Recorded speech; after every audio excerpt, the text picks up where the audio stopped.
Welcome and happy Easter, Ultimate fans. We are here for some PUL action at CM Herndon Field here in Durham alongside the two-time world champion Saul Yannick. I'm Daniel Prentice to bring you this South Division rivalry matchup between the Raleigh Radiance and the Atlanta Soul. Saul, really fun matchup with a lot of history for this league here. Tough road trip for Atlanta. They just played last night in DC, took a tough loss, now playing against Radiance. What are you looking forward to seeing in this one? Absolutely, Daniel. Great to be here with you today. A lot on the line today. We've got two teams in the same division who are gunning for one of those top two spots to go to championship weekend. Atlanta, with a loss to DC last night, needs a win here today to control their destiny rest of the way. So the Radiance know that's at stake. Radiance secured a win in LA with their first game of the year, and that went a long way towards their positioning to control their destiny down the stretch. We've seen a lot from this Atlanta team using their fitness, using their effort in their zone defense and in their very active offensive structure. They're coming off a lot of travel, a grinding game last night, less than a 24-hour turnaround to a mid-afternoon start here in Durham with hot turf under their cleats. We'll see if they can stick out these long four quarters. What I expect to be really important here is if the Radiance get off to a hot start and go up early, that might force Atlanta's hand in terms of their defensive game planning. Whereas if Atlanta comes out hot and gets up ahead, they've shown strong ability to control the flow of the game with their zone defense, and so the Radiance might be under duress trying to come back against that style. First home game of the year for Raleigh after going on the road for that LA game. We spoke with Radiance first-year head coach Jenna Dahl before the game, saying that almost felt like a separate entity, a separate team in that first game, as they only brought 14 active players. The full coaching staff wasn't there. So this might be our first look at our fully fledged 2025 Raleigh Radiance. And again, such history in this matchup. Two teams that were in the inaugural PUL playoff, both teams in the semifinals, both teams dropping to a team that is no longer in the league, the Medellin Revolution, back in those days. But the Radiance, a team that expects to be in the playoffs. We talked to Atlanta head coach Maddie Fry. She says she expects, and this team hopes to make the playoffs too. So yeah, second game of the year for Raleigh, third game of the year for Atlanta, but really a must-win game for either team to execute on that goal. How tough is it to this early in the season already have a do-or-die game? Absolutely. I mean, I think a lot of us coming from normal ultimate situations where you're playing tournaments throughout a season that are leading towards the series, you have this sort of long arm of the season, the long scope of the season where you're trying to grow, you're trying to sort of give the team this natural growth period.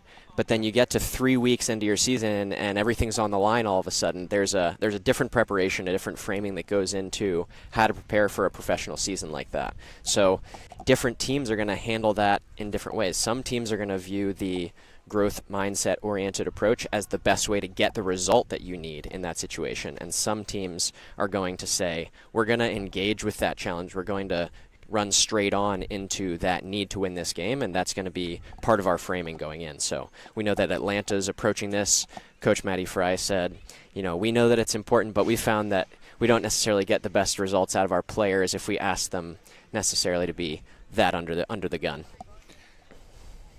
And it is a team with a lot of youth for Atlanta as well. So it'll be interesting to see how they respond to this critical moment so early in the season. Really interested to see how that plays out.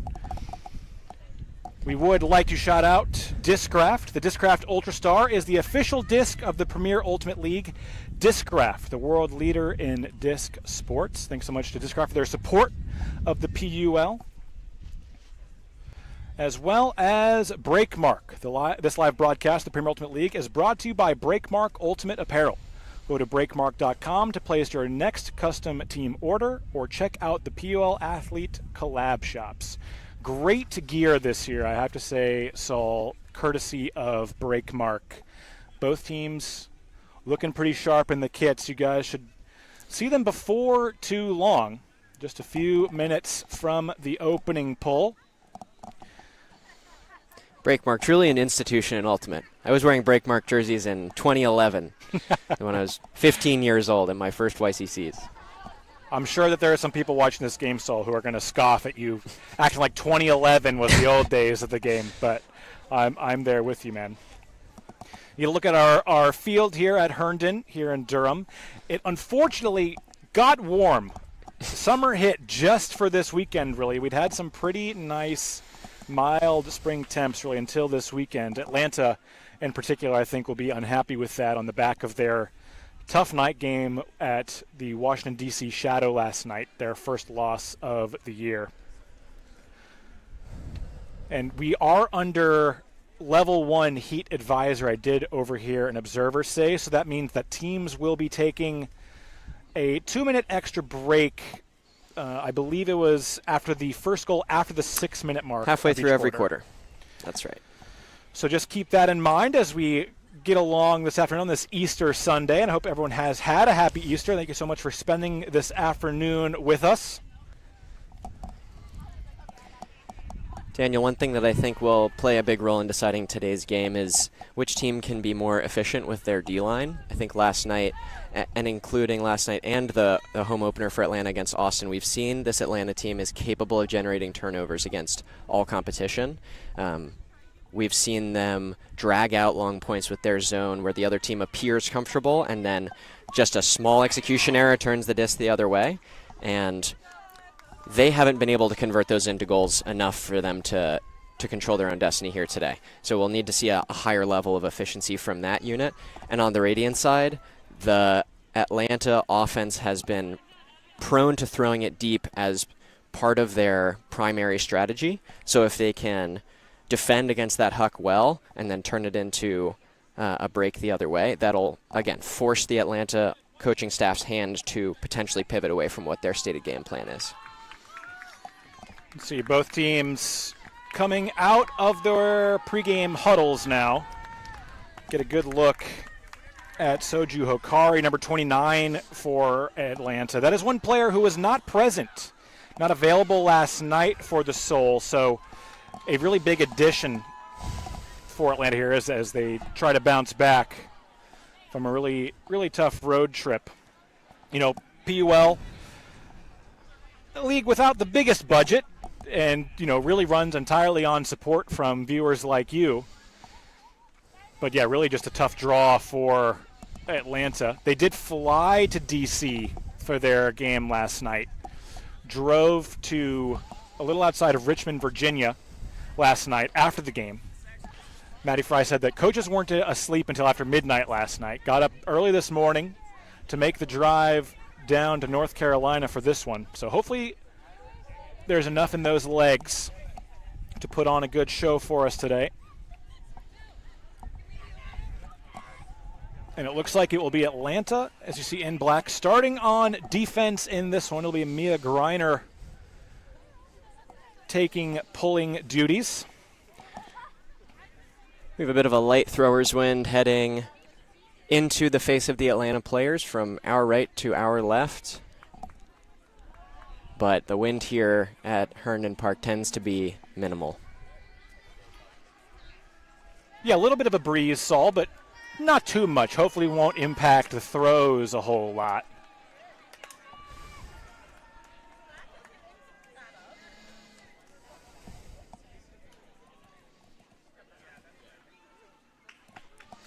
And Griner sends down the pole and gets us underway. It'll be Alex Barnett picking up for the Radiance. She centers to Audrey Lyman, brings it over to Claire Revere. Atlanta straight into their zone. And a little off target from Lyman, but Barnett is able to save.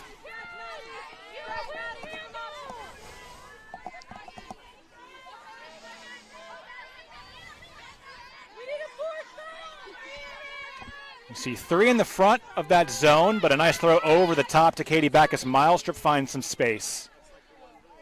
Karen Earhart drops it back to Revere. And the handlers swing it all the way across.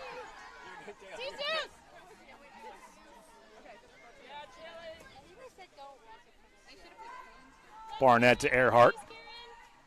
Back to Barnett. Radiance very patient as they work against this Atlanta defense. Barnett has the give and go shut down, but changes route. Gets free once again.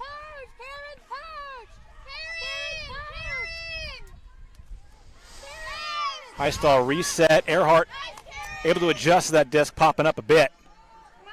And now Revere finds Maddie Plutsky. Nice O point to get us started here for Raleigh. Just what the doctor ordered for Raleigh here. We've seen Atlanta use this effective defense, and the offenses that have had the most success have balanced this sort of intentional over-the-top willingness to throw over the first level of the defense, in addition to following their throws, attacking upfield, and as you catch that crashing throw, you're able to step through that front line and access the open receivers behind it. So Alex Barnett there doing a lot of heavy lifting in terms of decision-making and executing high-skill throws, and I expect if she's on point today, I think Raleigh has a lot of things going in their favor. And we talked to head coach Jenna Dahl before the game, Saul. She emphasized the team's new look red zone offense. It really has been an area that has plagued this team. Even when the team was, in their championship season a couple of years ago, was something that the team struggled with, particularly during the regular season, through a couple different coaching staffs. But a nice start for the Raleigh Red Zone O here today. And Julia Zwerzinski sends down the pole for the Radiance defense. Quincy Booth for Atlanta. Georgia Zay with the disc now beyond midfield, the former Radiance player herself. Booth once again.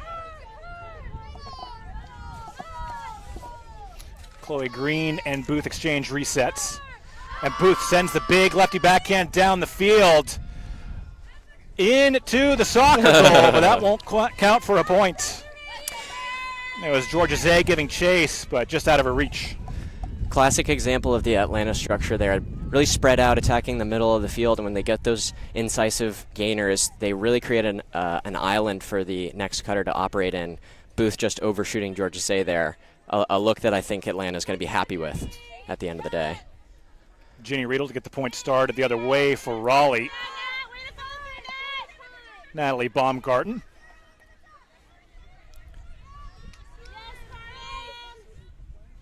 Carmen Tormey swings it around to Dawn Colton. Everybody cutting deep when Dawn gets it. The reset from Colton off the mark. It'll give a very short field to Atlanta. Green picks up. The high release over the throw. Success. That's Lila Bannister there for the goal, and despite the turnover, Atlanta holds on. Yeah, I think Atlanta's going to be pretty happy with that point. I think that they are very comfortable with that type of risk, throwing deep from their primary deep thrower to one of their primary receivers, and then Raleigh getting into structure there, but unable to connect on a negative reset. And based on the way Atlanta's played so far this year, they're not going to be too bothered by a dirty hold. Sweet high release from Green for the assist. Chloe Green, another Seoul player that has plenty of triangle ultimate experience. Chloe Green, very, very fast releases on her throws. That's the main thing that she has demonstrated through this season and last. She's going to challenge her mark to be in good position at all times because she's got a very, very fast trigger finger.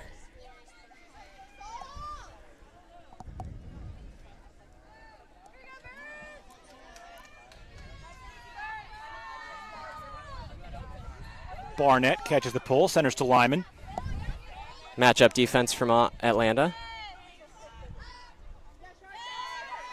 Big gainer to Revere from Bacchus Milestrup.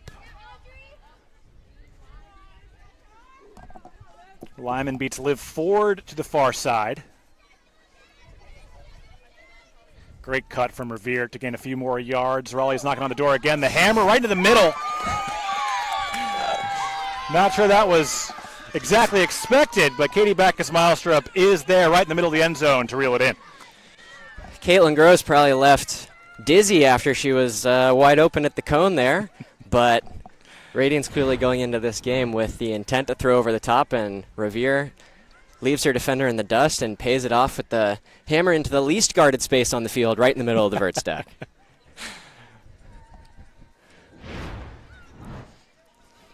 So far, very well handled by this Raleigh Radiance offense of that Atlanta defense that has caused problems even in the tough defeat last night. You saw stretches where really did cause quite a few issues for DC. But 2 perfect 0 points for Raleigh to get us started here today. Yeah, I think Atlanta would want to see their defenders take away the open side just a little bit more comprehensively when switching that matchup defense. Raleigh just sort of able to dictate the terms of that point. Great pull from Lyra Olsen here. Caught by Charlie Hawkins and centered to Hokari. Liv Ford now. Anna Gustafson pushes that forehand down to Therese Dobler.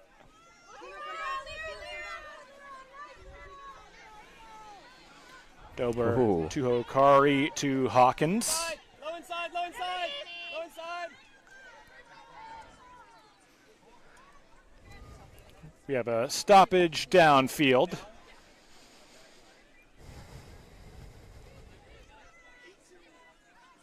Little behind Ford, she juggles and hangs on for the grab, another stop.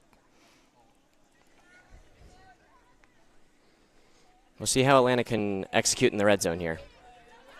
Immediate power forehand from Ford. Does that one stay in bounds? No. That was Sarah Kingsley Hart there reeling it in, but could not keep the feet in bounds.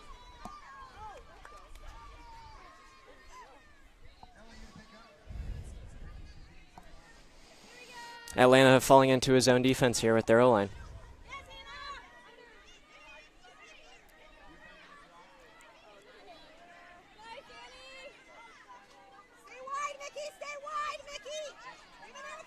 Ellen Yu with the disc. Slips it up to Lyra Olsen now with Annie Bacco. As Raleigh tries to solve the riddle of this Seoul defense.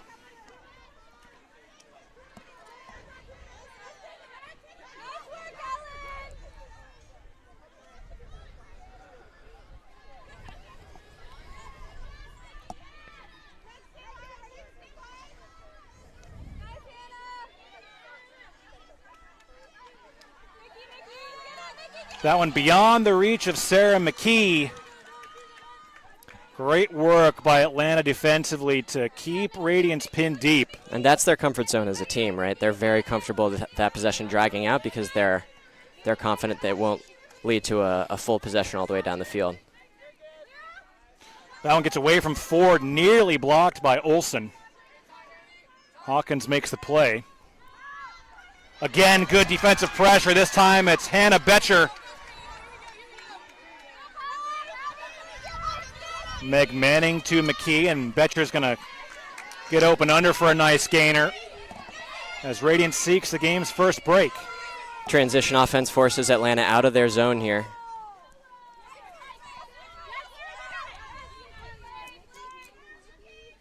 Olsen finds Manning.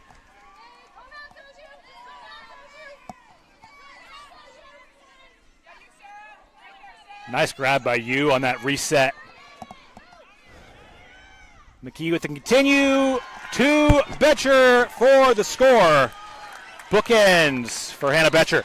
Hannah Betcher with a trademark, classic Hannah Betcher bookends with a run-through block that Raleigh fans have come to know and love, and then the classic right-handed, one-handed stab. Don't know if I've ever seen Hannah go up for that clap catch. She's very secure, just stabbing it out of the air, and that's the kind of point that you want as a Raleigh fan. You see their D-line athletes out in space dynamically. They looked comfortable with some of the swinging that the Atlanta zone asked from them, but at the end of the day, when you got Hannah Betcher out in space asking an O-line player to run with her, it's going to be a long day for the other team. One of the speedier players in the league and also seemingly one of the most unending motors in the league as well. Dangerous combination for opposing defenses as we have our first heat warning break. 3-1 Raleigh here, a little over halfway through the first quarter. First break of the game there. So have you noticed, just a few points in here, but have you noticed anything early?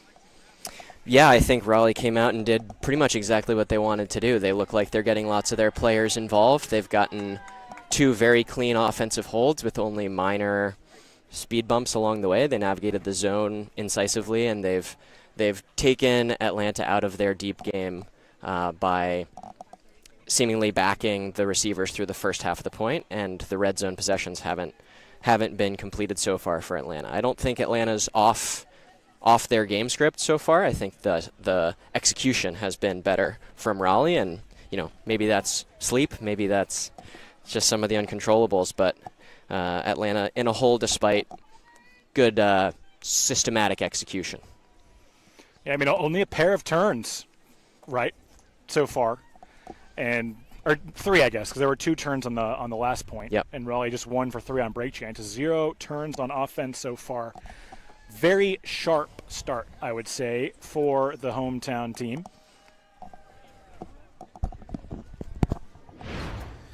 But this no unusual spot for the Soul. They've fallen behind in each of their first 2 games of the season.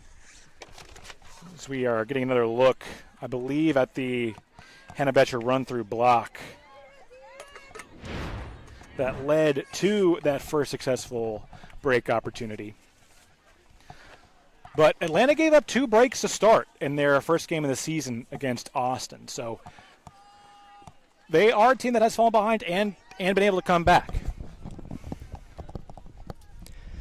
No doubt. We're what, 1/8 of the way through the game. Most game players left. have only gotten 15, 20 seconds on the field, so just a feeling out period so far.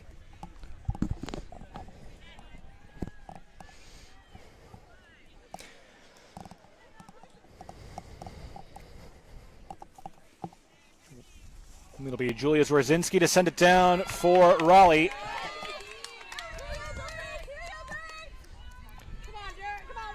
Booth gets the centering pass. And then she gives it right back to Emma Jaski. Nice cut by Morgan Lally in the lane, turning her defender around. I think we have a foul call on the mark. That's Baumgarten on the mark on Lally. We see Julia Hoffman on Quincy Booth. Shot goes up. To Booth. Perfect throw right on the money. Riedel was there to try to help defensively, but that throw too accurate out of the hand of Lally. A clear prerogative for Atlanta to attack that down the line space on the goal line, and in particular with Quincy Booth, who is their sort of most notable offensive driver.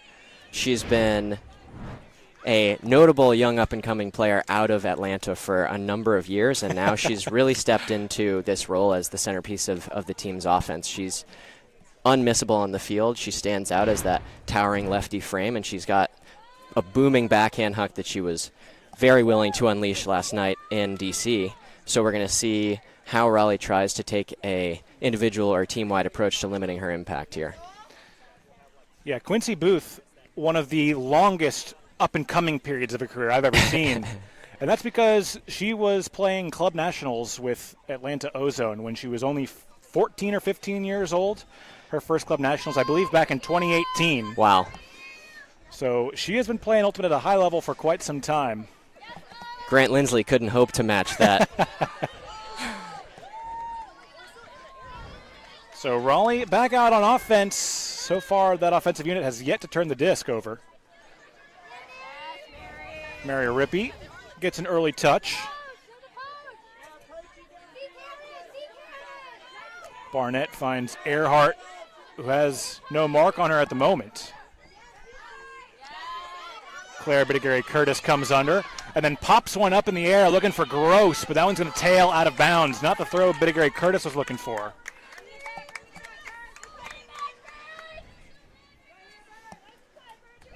So first break opportunity for Atlanta. It'll be Liv Ford to pick up.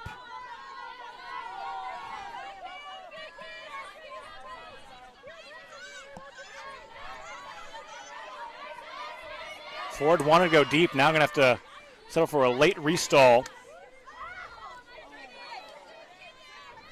Bacchus Milestrip nearly getting that block. A lot of turbulence early in this possession for Atlanta. And Majaski finds Georgia Zay.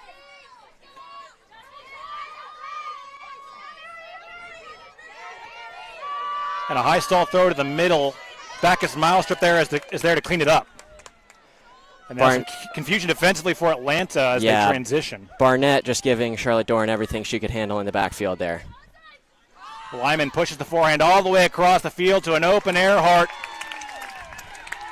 Raleigh takes advantage of the transitional period in Atlanta's defense. They convert for the hold.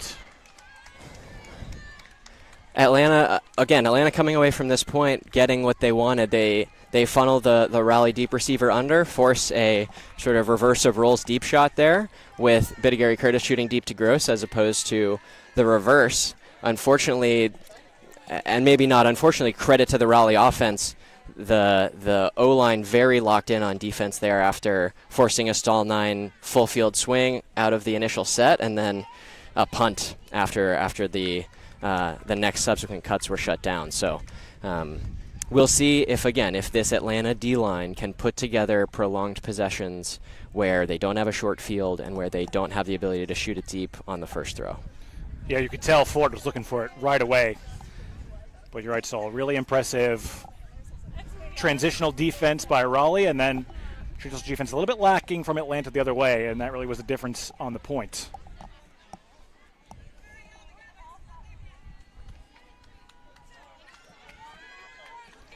Lyra Olson on pulling duty this time. Green catches and centers to Booth. Right in the hands and off of the hands of Georgia Zay. It'll give a short field to Raleigh. But Meg Manning returns the favor. Tries for the one-handed grab.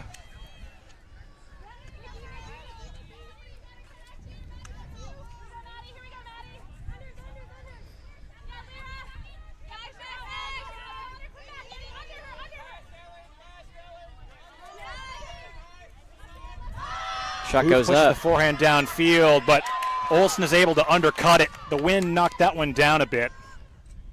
Booth shooting into a bit of a headwind there with her second favorite of her throws.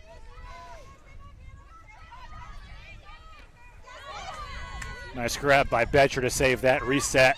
The block snatches it right back. Lila Bannister hitting the deck.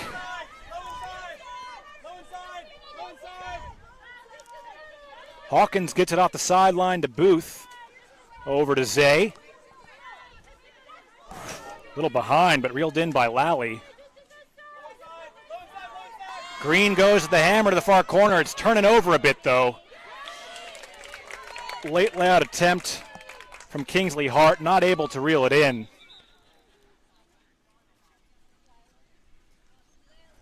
Looks like we have an injury call. It's Bannister who's coming off and made that explosive layout block. She appears to be all right, hopefully. She might be bleeding, potentially. It seemed like the observer initiated the injury call there.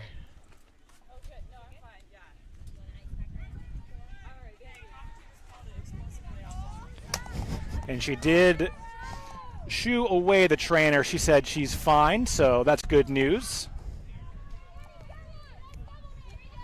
I think this is a big point in this game right now. If the Radiance can put together a comprehensive possession going the other way. Oh, my mistake, everybody. Classic Chris, the commentator there. That one from Pletsky too low. It'll be a very short field for Atlanta. Booth picks up and connects with Lily Popovich for the score. So Atlanta survives a couple of scares. They punch it in for the hold.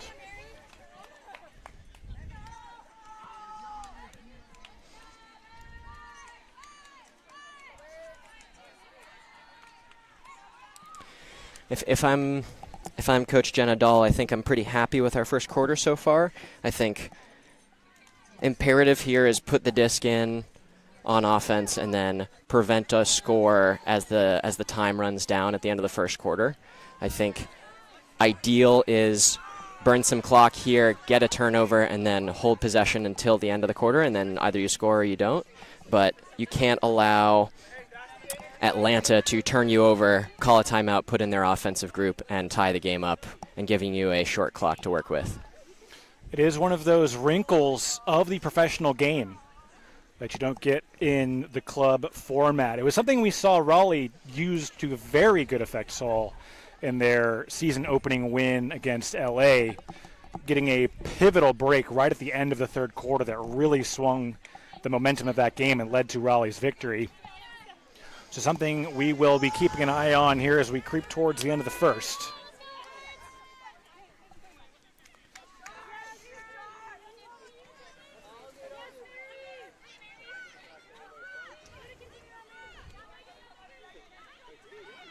Rippey to Julia Hoffman to Gross. Looks like we have a call back at Rippey's throw, however. Looks like Jordan Harn calling a travel on that throw.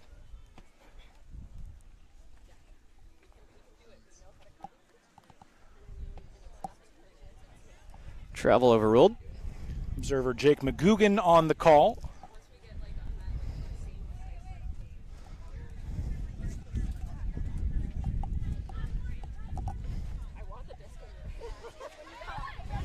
Ooh, that was a risky reset. And Charlotte Doran, though, blind to it. Rippey gets up big. Was she in bounds? And I think we have a disagreement amongst observers here.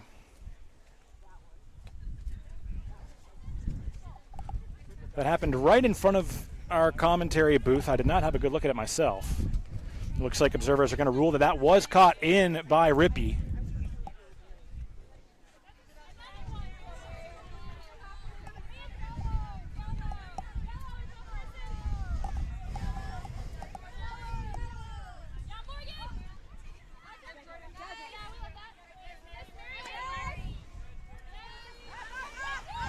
Caitlin Gross does not run two. Instead, it's a run through block. Morgan Lally making the play defensively, and now she's the target downfield off the fingertips. Not sure if Caitlin Gross got a finger on that one. Important intervention one way or another. And as much as you've got one of your favorite receivers cutting deep there, you have to question if Atlanta maybe wants to hold on to the disc for a little bit longer, see if you can dictate the end of quarter terms a little better.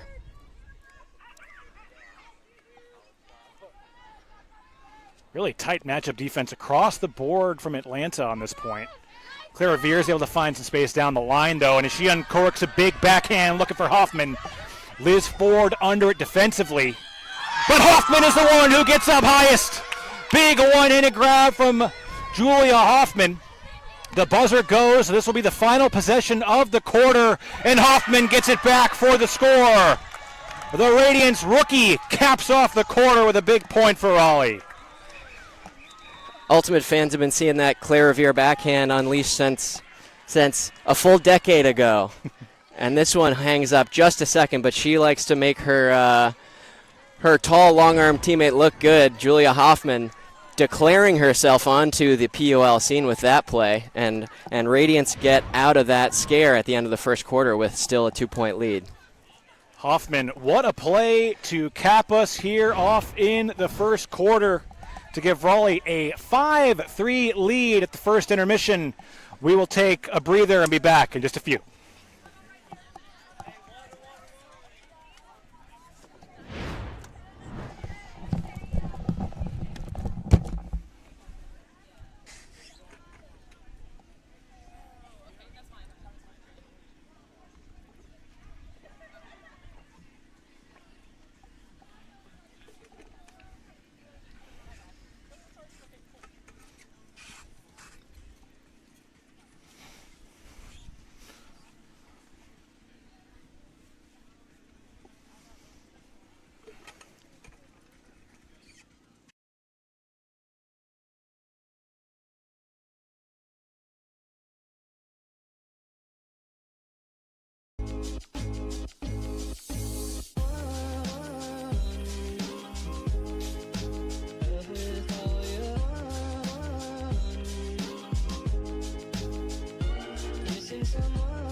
Mm-hmm.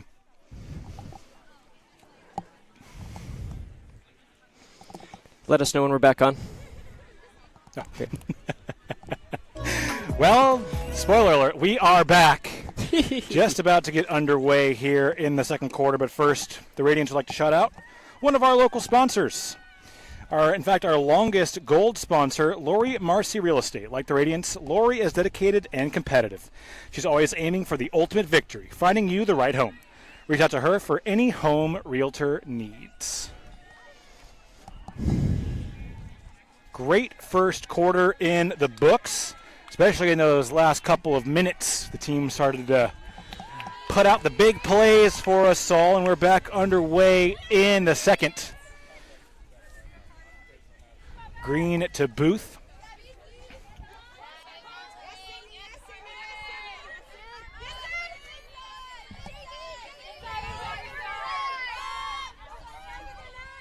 Lally finds some space in the middle. It's good help from Carmen Tormey.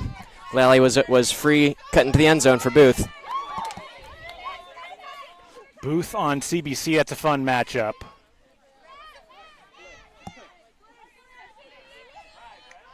Lally to Zay.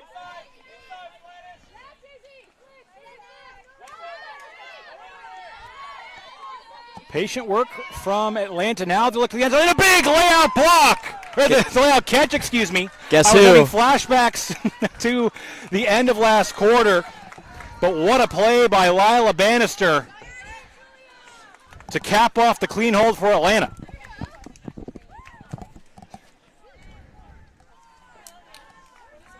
Soul got to be happy with that point. Winning open side yardage in the big field and then winning up line space as they transition to the goal line. And again, a clear emphasis on attacking that down the line shot on the goal line. That time paid off by a really impressive layup block from Bannister, who is seemed to have caught her breath after her initial intervention last quarter. I would say so. The air is thinner when she's flying that high. It's hard to catch her breath. What a play by Lila Bannister. We'll see if we see that Atlanta zone come back. We've only seen it on the initial point of the game and then one of the O-line possessions. Feels like if that's going to be a part of their game plan, now would be a time.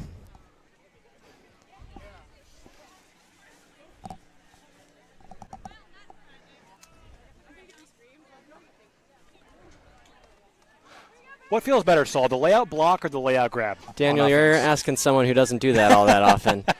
I'll tell you. That's fair. I'll tell you the one layout block I got at College Nationals in 2017 felt pretty good.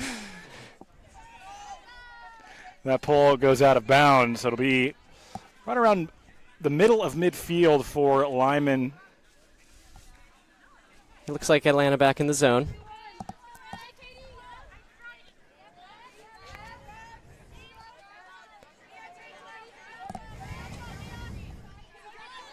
Wide open is Bacchus Milestrup. Nice find by Revere. Both teams transition into their red zone looks. Lyman to Earhart, and then the quick pop to Barnett. Easy as you please for the Radiance O. More comfort with this Raleigh offense against the zone. There it was Katie Bacchus Milestrup working with the other intermediate cutters. As the disc swung to a sideline, we had a cutter offering in the middle of the field, and then Milestrup offering a 20-yard down the line shot to really stress that wing to decide if they had to drop with Milestrup or to go in with the open receiver, as the short deep in the zone wasn't able to get across in time. That, to me, speaks to preparation from the Radiance or potentially just veteran understanding of zone offense from Milestrup and those involved. Again, like big confident points coming from the Raleigh offense against this Atlanta zone that'll help them stay in control of the game.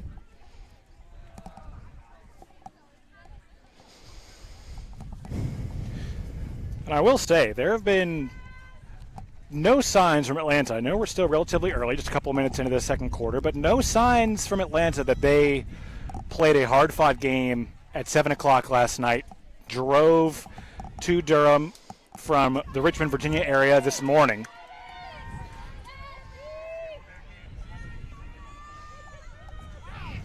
Quincy Booth gets every yard she can on that centering pass.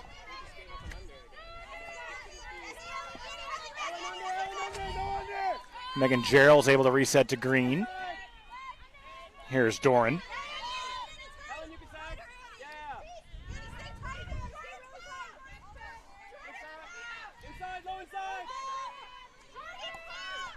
Lally.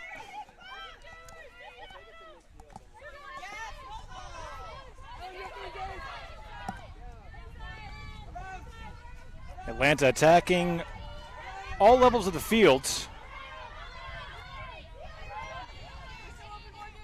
Keeping it on this near side now for a few throws, though.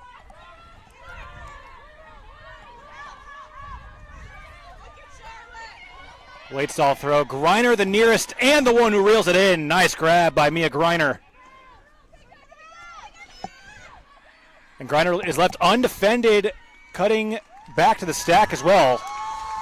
After some really nice defense from Raleigh, I think some miscommunication. Greiner gets left all alone for the Atlanta hold. Yeah, we saw LNU play some fantastic defense in the lane, forcing her matchup to dance a couple times, then absorbing a couple of good upline cuts. But credit to the Soul, they just kept pressing towards that open side, and eventually the Radiance broke down on one of their switch calls. And again, the Soul, like you said, Daniel, the Soul are playing hard. They're running fast, and they haven't shown signs of slowing down. The Raleigh defense is going to need to try a couple of different things to hopefully gain some traction against this Atlanta offense that looks like it's sort of operating the way that it wants to right now. It's something we talked to head coach Maddie Fry about before the game, was how this team has worked so hard on their legs, starting training for the season in January when a lot of other PUL teams didn't even have rosters set yet. So they knew they were going to have this tough back-to-back road trip, and they were committed to being prepared for it. That is paying off to this point in this game. Still some questions to be asked about how consistently they can challenge this Raleigh offense. That's true. We've not seen them force a whole lot of turns out of the Raleigh O to this point. Great break throw from Barnett. Malstrup free deep. And Revere is looking for her. She puts it deep.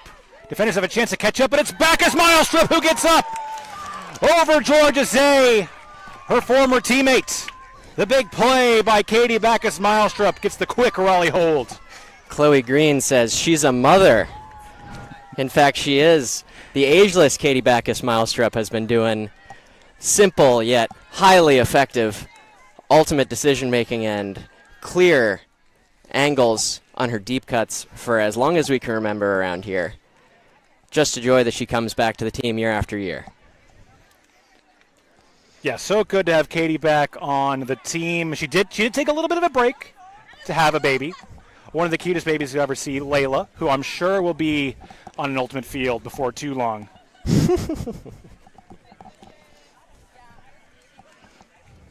But yeah, big ups for the big grab. The hops, Saul, for Easter Sunday. Yeah, it's so true, Daniel. Not my holiday, but I'll take your word for it. Hey, it's not really mine either, if I'm being totally honest with you. But. We see Jay-Z on the pull. As both teams now trading some highlight reel plays for holds in this quarter. No Booth on this O point for Atlanta. Ooh, Don Colton nearly there for the block. Hawkins finds Ford for an easier reset. Blowing coverage downfield.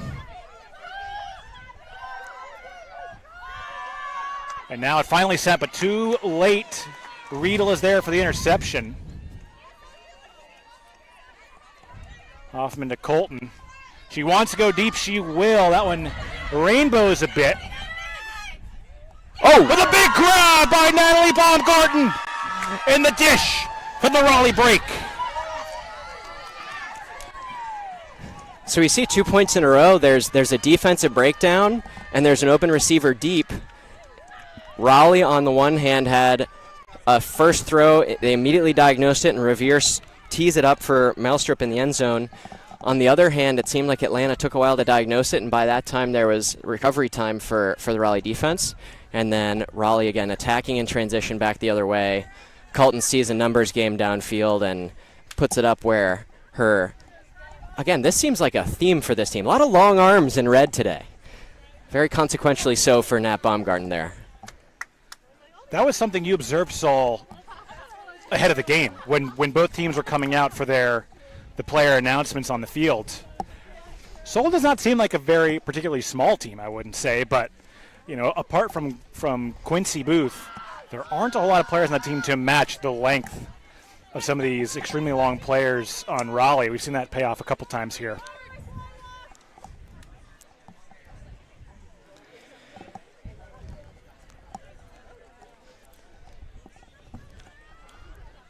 Olsen rips it down.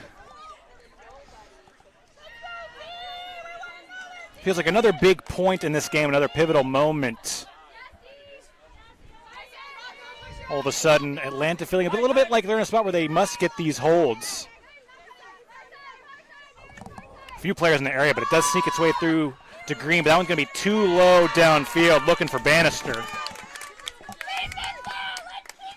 And as we've seen, you don't have to get that close to Lila to make a play, but that one a little beyond her reach.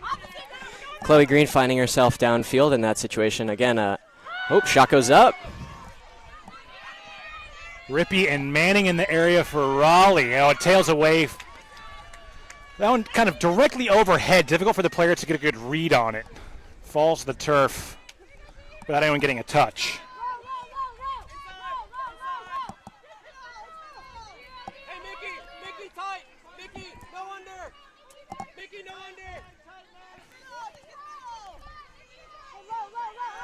Green, the big lady back it downfield looking for Booth, and that's on the money.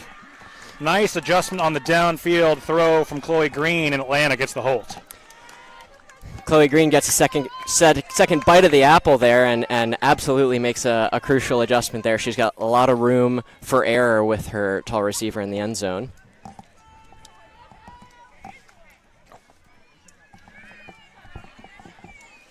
And Daniel, something I'm curious to see, Atlanta has stated that this is essentially a winner-go-home game for them. I'm curious to see if they start running Booth both ways and start stacking some lines. They've been running pretty even subs. They clearly have a line calling strategy that they're comfortable with, but they're going to have to start stealing some points here with Booth on running double duty.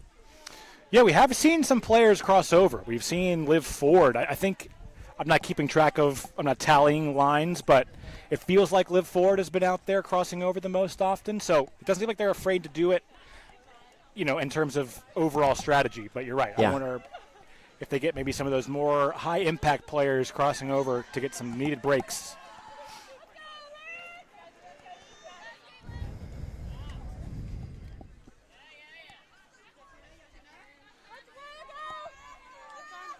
Some easy unders for Raleigh. Get out across midfield. Barnett on the far sideline now.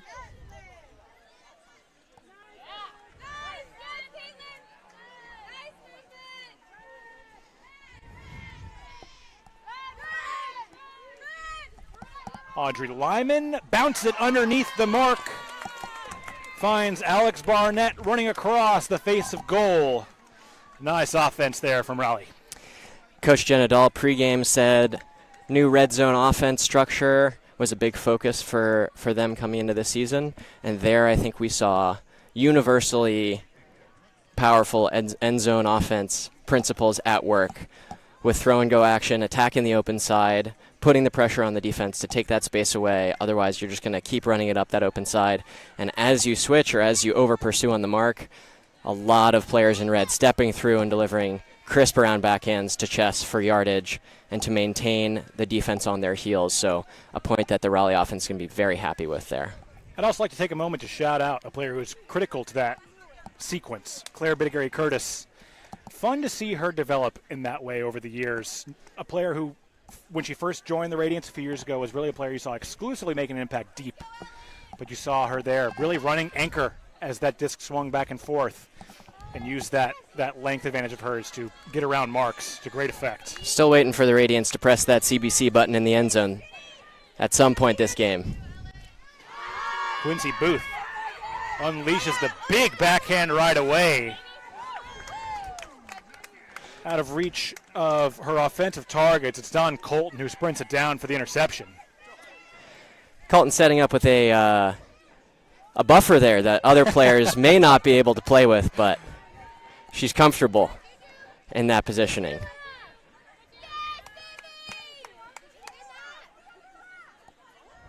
Nice grab by Colton under pressure, and she wants to throw it downfield deeper herself. Ginny Riedel unable to make the grab. Charlotte Doran there to apply the pressure. A couple team vets going at it there. It's a good play from Doran. She's taking the position. She's not entirely sure where the disc is, but she does a good job to disrupt the offense without simply fouling and creating contact. So good job putting the onus on the offense to make the play through her disruptive presence. I think we see the first time out of the game right there. We do. Atlanta called by Atlanta. Takes it. I think you can feel, we mentioned a couple points ago, and it feels like Atlanta with this timeout is maybe feeling it. The increased urgency of converting on these points. Staying within a couple for as long as you can.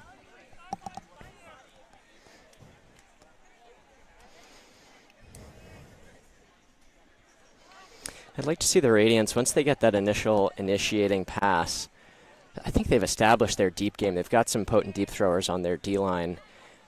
Dawn Colton in particular, she's taken shots to the end zone pretty much every time she's gotten the disc. I'd like to see them offer that deep cut, but maybe throw a couple of additional unders before they take that mid-range shot to the end zone now that Atlanta's unless Atlanta is comfortable with that and they're just going to front the whole game, that's a total possibility, but I'd like to see if Raleigh can force the offense to grind through a long possession of defense.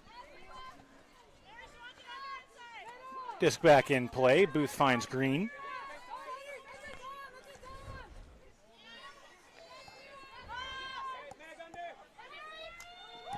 Ooh. Mary Rippey was hunting that one. And an easy one now. Hunted and prayed. She's caught the prey. I'm not sure what happened there. I think Hawkins just must not have seen her poaching off for that easy interception. And now Raleigh with the short field. The swing over to Betcher is just outside the end zone. Rippey lays out to save possession. And then the easier completion there finds Lyra Olsen, and Raleigh punches it in.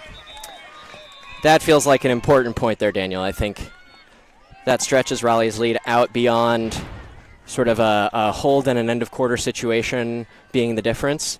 Mary Rippey very close on that under to Georgia Say, one of Georgia's many former teammates from her Toro days. And we've seen a lot of Raleigh handler defenders sagging into the lane with the disc in the middle of the field. And as this Atlanta offense tries to attack sort of back and forth across the middle, they sometimes aren't completely aware of what's happening on their weak side. And so there, I think it was an example of an Atlanta player catching the disc, looking down that right side of the field, trying to address someone attacking back to the left, but not accounting for the extra bodies in their blind spot. Under the 6-minute mark of the quarter. So it's another timeout for Atlanta to try to right the ship, as they have now fallen behind at their largest deficit of the game. But we would like to take this opportunity to shout out a couple of other sponsors for the broadcast today. And this live broadcast is brought to you by the Premier Ultimate League. The PUL is a 501c6 nonprofit. This league has been community funded since day one, and we are so grateful for the support. We ask that you consider donating to help us continue to transform and fulfill our mission. Head to premierultimateleague.com to donate today. And then a local sponsor for the Radiance right here in the Triangle area. Big thank you to WellSport Bodyworks for keeping our athletes loose. WellSport offers massage therapy tailored to every person and athlete. Their practitioners will deliver deep tissue treatments that help with injury prevention, recovery from injury, performance improvement, mindfulness through movement and athletic endeavors, and more. Go to wellsportbodyworks.com for more information and to schedule an appointment.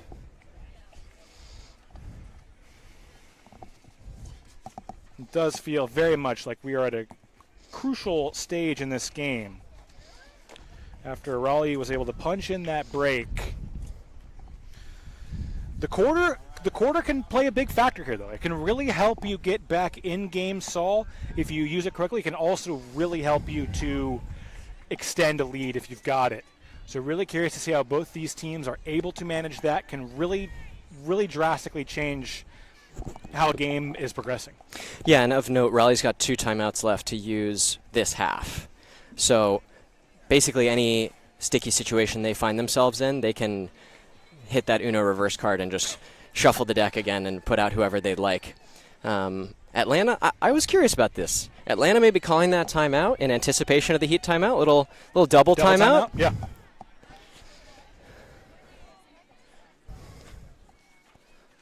Yeah, I have to say, I do really like the clock implement as just an extra strategic point in a game of Ultimate. I feel like it's a subtle thing. It doesn't change the whole game, but it does add a little extra layer of strategy, which I think really adds a lot. Yeah, I also prefer the end of quarter possession to the jump ball. We see a long one going for Zay, who has steps, and the defense never able to catch up. I thought there was maybe some sort of call there, but no, it's just a goal call. Atlanta, just what the doctor ordered for them, a quick hold, just a couple of throws. Yeah, Nat Baumgarten,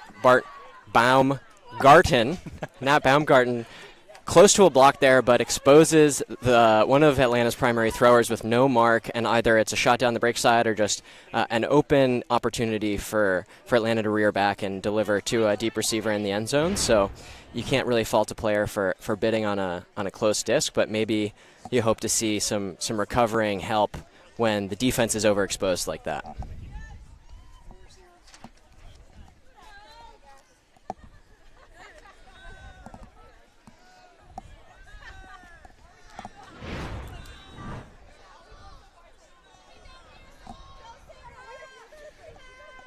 Now feels like the real challenge, Saul, for Atlanta. They come out of the heat timeout. Just what they would have wanted. Very quick holds. But this is where they have not been able to really get a grip in this game on the defensive side. Can they find a way to generate some real break chances here? Back in the zone here.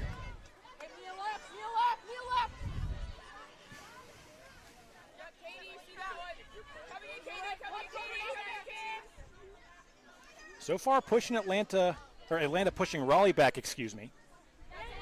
Nice grab from Earhart.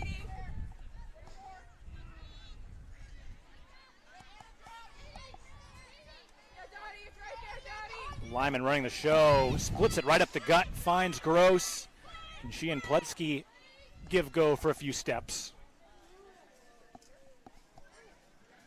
Lyman back to Gross. Really nice offense there from Raleigh. They just look unstoppable.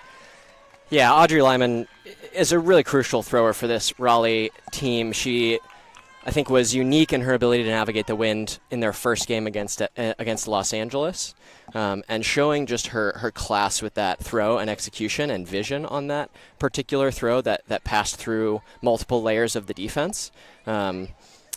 This Raleigh team is really solid in terms of their disc skill, but Lyman's ability to see a second window beyond the first window and execute highly technical throws, in addition to just having terrific power on her throws and throwing with a lot of snap and rotation, allows her to be creative in all conditions. And I think that she's been a core member of the team as a result of those abilities since she moved here a number of years ago. Creative is the right word. So absolutely. Audrey Lyman. Yeah, and when she is clicking, she takes this team up a level for sure.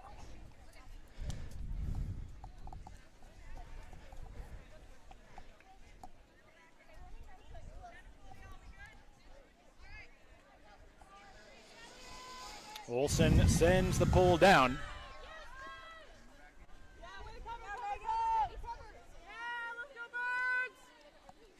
Green starts things for Atlanta, finds Megan Jarrell. Rippey is there. You saw her surge to beat the cutter underneath. Great defensive play, trademark defensive play by Mary Rippey. Betcher with the clap catch. Nice acceleration as well to beat the defender to that space. Jordan Harn beat on offense and then beat on defense as well.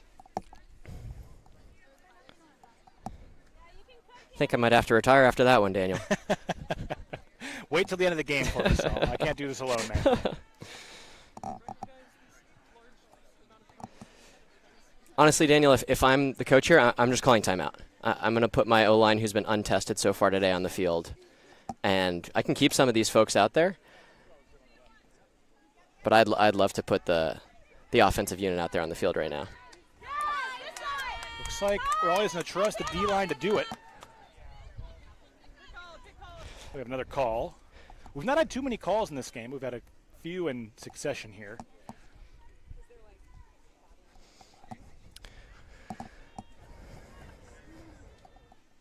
Disc back in play. Yes, Annie. Time. Betcher floats it across to Annie Bacco.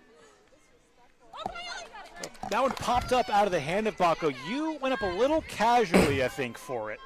Really unfortunate. Annie Bacco dished out a lethal jump cut there to open herself up, the one throw before that.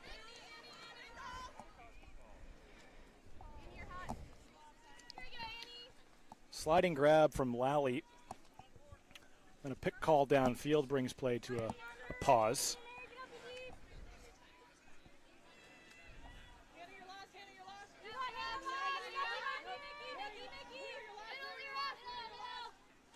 Nice adjustment by Doran to save that one. Really quiet point from Quincy Booth here. Would love to see her get involved.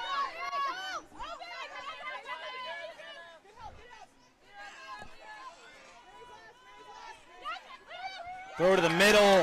Heads up play by Olsen. There's timeout. Yeah, Jenna Dahl threw the flag as soon as that disc turned over. How do we feel? I feel like we've maybe discussed this last year. How do we feel about the flag throw as a timeout call mechanism? I think it's good. I think some coaches like to follow the observer up and down the field the whole point, but I think that there should be a mechanism for being sure that we get it right. Yeah. So I think any mechanism that we can have for calling timeout there. So, I called for the timeout earlier in the point, but the counterpoint there is Atlanta's O-line was stuck out on the field, and if you don't allow them to score, you grind them down further. And if you're confident in your O unit, which I think the Radiance were in that case, your defensive offensive unit, LNU hit a very nice inside flick out of the stoppage. So I think if you leave your defense out there because you trust them and you think they're going to get open on a theoretically weaker defensive unit from the opposition, I like that idea as well. Yeah, and I will say, you mentioned, Quincy Booth not getting involved. It did seem like as a whole that was maybe the least energetic sequence we've seen from Atlanta. Yeah. So I wonder if now is when those legs start to feel a little heavy. But with the offense out on the field, we got a foul on that throw, missed throw from Bacchus Milestrup, but it's going to come back to her. Knew something was up there.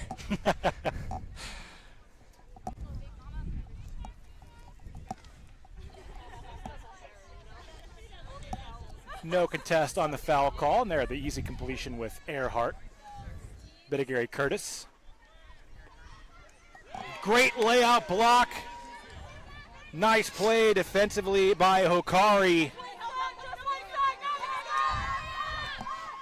And the immediate look downfield, that disc will not stay in bounds, however.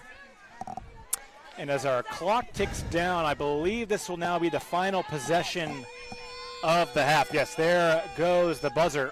Yeah, that throw choice really hurts there from Atlanta. There was a blown coverage, as an open receiver deep, but you really got to value possession in that game state.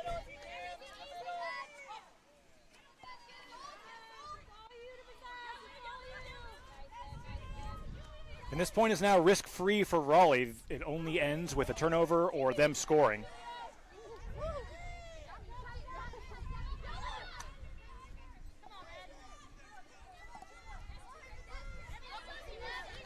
Nice work underneath by Bacchus Milestrup. Barnett the same. And Raleigh knock on the door, throw to the end zone. Reeled in there for the score. Not sure it was as pretty as Raleigh wanted at the end, but they punched it in all the same. Karen Earhart there to capitalize it. Raleigh gets the big goal to end the half.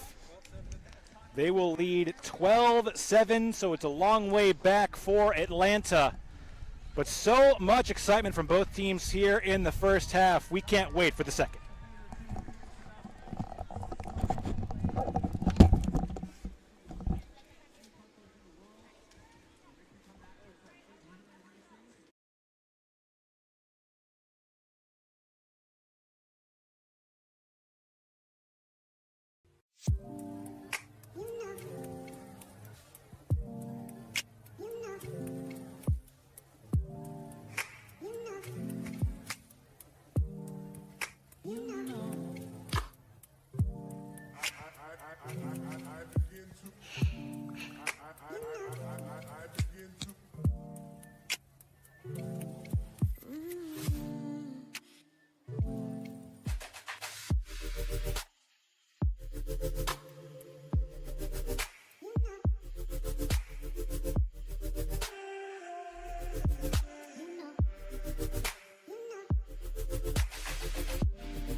Just about to get set again here for the third quarter.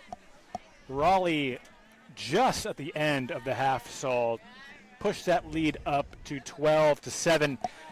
Been a lot of highlight reel level plays on both sides. To my eyes, Saul, it feels like the difference is Atlanta has just really struggled to really slow down Raleigh's offense much at all. Yeah, I totally agree. I think Atlanta has been efficient enough with their own offense against the various different D-lines for the Radiance. We've had specific individual performances on the defense from Raleigh that have created this gap, but the Raleigh offense really hasn't seen anything that has challenged them for an extended period of time on any given point. Here we see Griner and Booth crossing over for this first D-point. Let's see if that changes the story. Yeah, it's must change now for Atlanta. Ooh, we're not tracking stats, but I think we could probably count the number of Raleigh turnovers in the first half on one hand for sure. As we see another quick hold, Maddie Poletsky puts her defender on a poster. And just how the first half went, Raleigh punches in a quick hold. Yeah, that's a feel-good point for Raleigh. That's a couple of their players who have been going both ways so far today. Mary Rippey, Maddie Pletsky. They plug them in on offense. Rippey wins the open side and lets a righty backhand loose down the sideline. And Pletsky, no doubter in the end zone, high points that disc in front of her tracking defender. And I know that Maddie Fry, for years, head coach Maddie Fry for Atlanta, has always instilled a we're focusing on this point only mentality for her teams. She's coached at many levels. But it has to feel like a bit of a spirit breaker to start the second half on defense, knowing you got to come out, find some sort of way to slow down this Raleigh offense, and then immediately give up that quick hold to start. Daniel, counterpoint is you cross your studs, offense goes down and scores in 3 throws. No water off their back or whatever the saying is. No Quincy Booth is trotting back down there with her heart rate at 100. So we will see how the Atlanta offense looks in the second half. Had some real bright moments throughout that first half.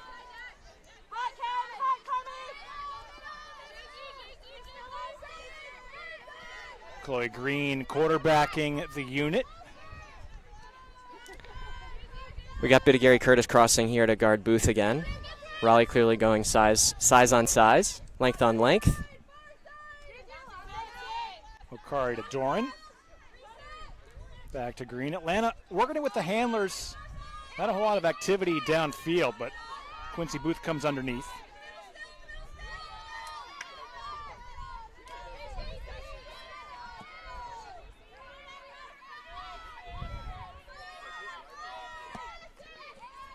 Booth to Doran, back to Booth. And then the nifty high release Scuba right to the middle of the front of the end zone. That finds Lally for the score. Nice answer back from the Atlanta Oak. Yeah, Radiance caught in a transition from force middle to one way there, and Booth got loose up line in the midst of that. Then Lally demonstrating some nice body awareness, sort of proprioceptive athleticism, let's say, as she tracks that disc directly over her head as it helixes to and fro.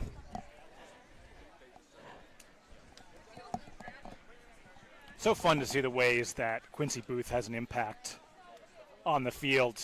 You know, obviously the physical attributes are there for her to be dominant downfield, but then you see the creativity, the fluidity as well, to so quickly transition from that cut to immediately finding her open teammate for the score. Will be a fun player. As we've highlighted, still very much, for most players in the early stage of her career, it'll be fun to see how she continues to develop. I feel like what we've seen so far is her trying to play a role, trying to be just a cog. And what I'd be curious to see is if they orient everything around her and teach the teammates and the structure how to navigate the natural counter from the other team, as opposed to letting her sort of hold back for a while and then step in when it's her turn. Sure. Yeah, not something I'm sure we'll see in this game, but as we keep an eye on her very bright future through her career, or, perhaps a possible adjustment for the second half. I'm sure her college team operates that way. You would think so.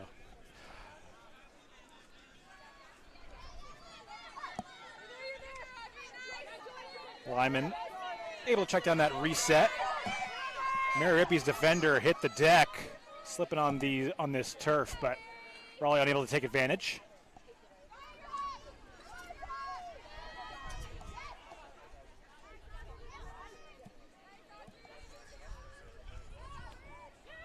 Lyman and Barnett combining to work down that far side.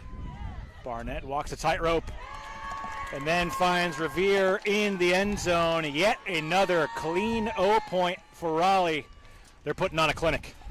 Yeah, Barnett going on a bit of an adventure that point, getting loose in the downfield space, opening herself up for a nice big downfield chunk, and then as her defender caught up to set the mark, she's off on the give-go down the sideline, and with no help available, she gobbled up all the rest of the yards from about half field down to the end zone, where she finds the two-handed snag of number 28, Claire Revere. And Atlanta was able to put Raleigh in some tough situations there. Some non-easy completions, some difficult progressions, but Raleigh just seems so in sync, so sharp on offense in this game. And Ultimate is one of those games, Saul, where when an offense is really clicking, even against a great defense, they're going to win a lot of the time. Yeah, I mean, calm conditions, home environment for the Radiance, and a lot of the players that they were missing at their first matchup against Los Angeles, they look well-oiled at this point against this Atlanta team.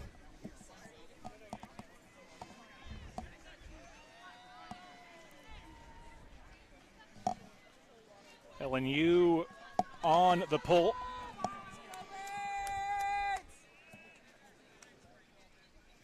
Booth centers to Ford.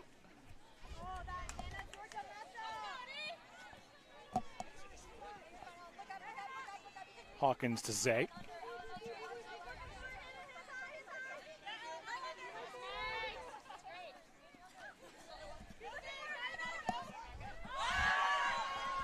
Ford muscles the forehand down for Zay. A lot of contact down there between Zay and Betcher. Going to be a no contest on that foul call.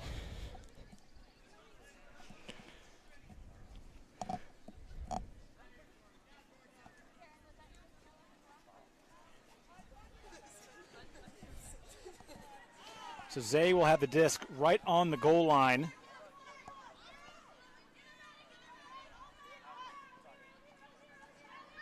The drop back to Booth, and then the easy push back in the end zone finds Kingsley Hart.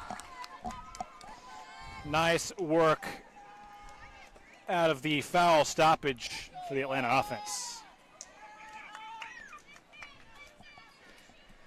Daniel, I'm going to put myself out there and say I think that Raleigh should really overemphasize taking away this open side on the goal line. We haven't seen Atlanta complete the change of the field and attack into the end zone from a flat mark position. And so there it looked like there was a negative reset, maybe a little confusion about what the mark was supposed to be. But at the end of the day, I think Raleigh's D-line is going to have a lot of success if they force Atlanta back 10, 15 yards negative from the end zone and simply protect the open side and ask the Atlanta throwers to break the mark with touch. That's true. They have found a lot of success winning that open side in the red zone.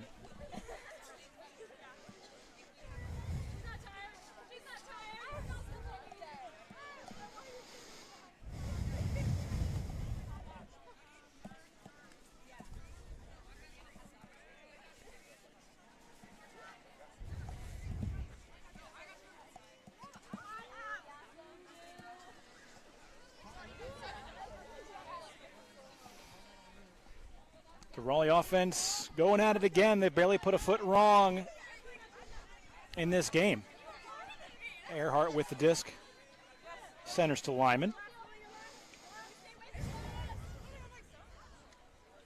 Becca's mile strip to Hoffman. Hoffman airs it out. And there you go, curse the commentator. There were a pair of Raleigh cutters there, but neither had better positioning than Lily Popovich. Timeout, Atlanta. And I imagine this will be a timeout to get the offense out for Atlanta. They've had so few break opportunities. This is a full field one. They will be on the heels of their own goal line. But this does feel like a time, Saul, where they're maybe already in must capitalize territory. Yeah, Daniel, let's not lose track of the big picture here. This is a margin of 5 goals in a game that Atlanta has stated they must win in order to at least give themselves control over their end of season goal. So, you know, this isn't a throwaway scrimmage in the middle of April. This is seasons getting late early at this point. Yeah, that's a so great way to put it. Let's see who Atlanta puts out there when they feel their backs against the wall to some extent. Yeah, with 2 divisions, 2 teams per division making it. We know Atlanta lost last night to DC. A loss to Raleigh today would basically require either of those 2 teams losing multiple times to, because Atlanta's going to lose the tiebreakers head-to-head as we see a short field turnover. But they get it right back. That reset really was just not open. Chloe Green right there. So in the exchange, Atlanta gains about 20 yards.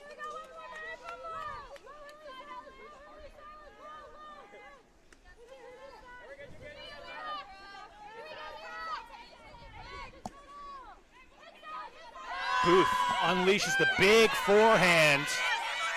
Betcher is there defensively. Some jockeying for position. That disc falls to the ground. Not quite the throw Booth was looking for. Yeah, good help defense from Hannah Betcher. Those are two of their team's most dynamic athletes in Morgan Lally and Hannah Betcher, and just an exciting moment to see them going after that disc, and it just tails just a little too stable towards the sideline at the end there. And as this point wanes, we have another timeout, this time from Raleigh. We've not had many points like this, Saul. No. Where every point has felt like it's been 1, maybe 2 turns. This is really one of our first points that's have been a little bit back and forth in this way. And I think this is a little bit more the Atlanta game script. This is why I felt like if Atlanta could hang tough, these types of points would play into their game plan. They could utilize more of that zone, and they could sort of drag Raleigh into this back and forth affair.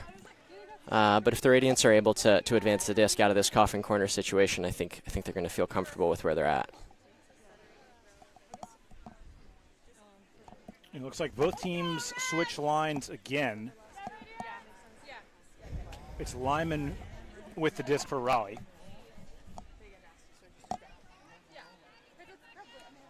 Maybe look to see Earhart on an inside forehand here. Well, you called it, Saul. And continue to Rippey. And the push all the way to the far side to Gross. Quick disc movement has Raleigh threatening already. Revere was looking for the big forehand.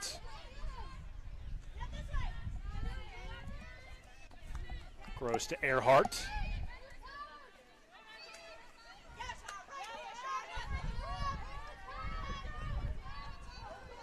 Barnett well covered. Not able to create any separation there. I'm a little surprised that Revere went for that look. It results in another takeaway for Atlanta. Bannister has it. Able to find Dorn. He drops it back to Ford.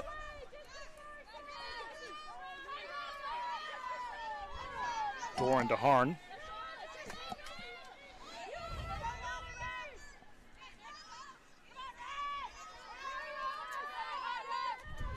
Ford throws it right into the hands of Maddie Pletsky, and that's a problem because Maddie plays for Raleigh. Another missed throw. Well, I guess I shouldn't call the first one a missed throw. Maybe a poor decision. This one just turfed from Revere. Jordan Harn will come off on an injury call. I think we got 2 injuries on this stoppage. Yeah, Charlotte Dorn coming off the field as well.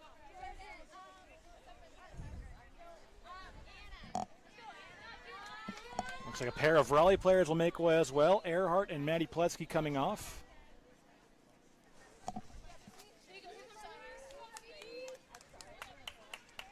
Dawn Colton and Claire Bittigary Curtis, the players to come on for Raleigh. Anna Gustafson, one of the players to come on for Atlanta. I missed who the other replacement was.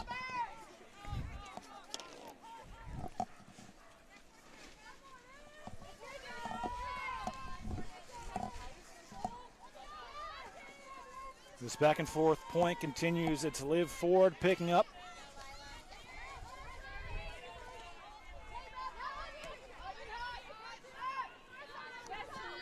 Jaski finds Christina Marsicano.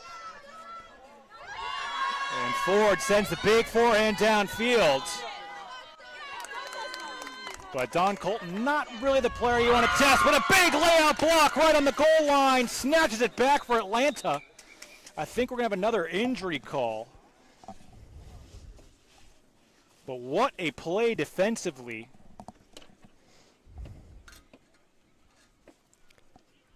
I have not yet quite seen the number for that Atlanta defender. If I'm not mistaken, I think that's Gustafson coming in, making a play, and then presumably heading off right away.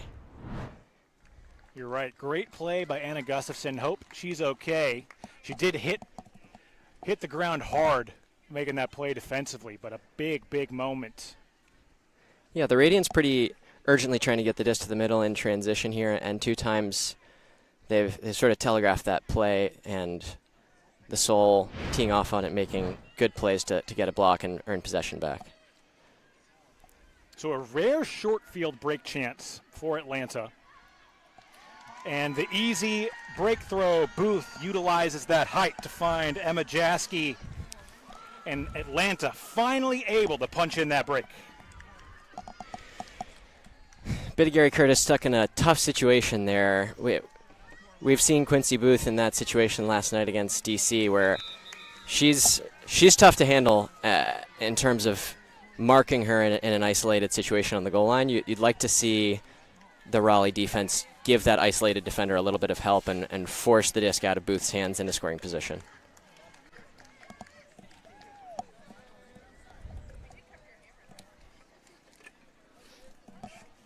Now the question becomes, can Atlanta build some momentum off that? They hung tough, and really our first kind of back and forth point we've had all game.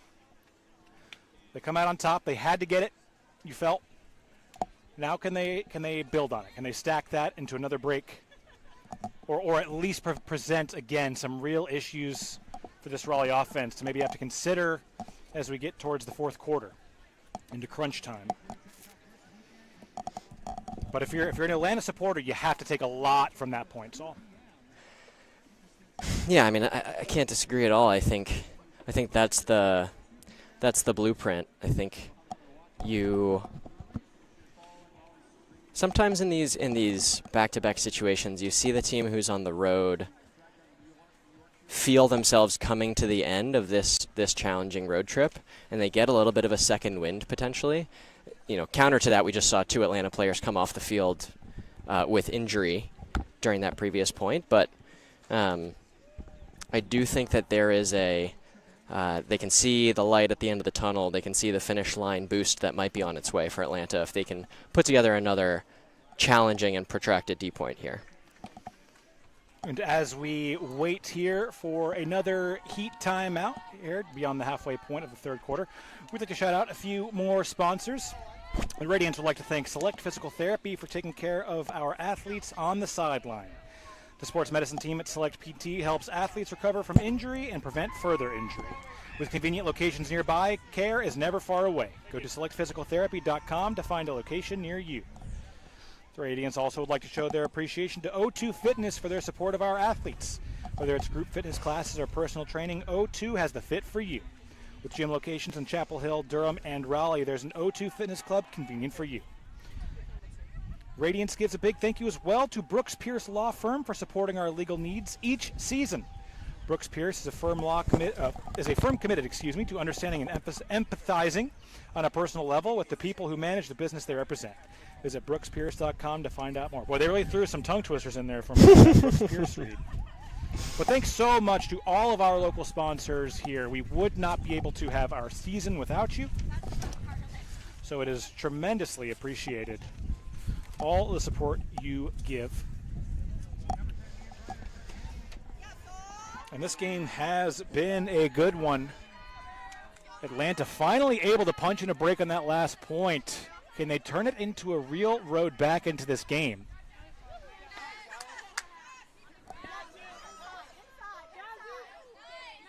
Barnett breaks the mark of Booth.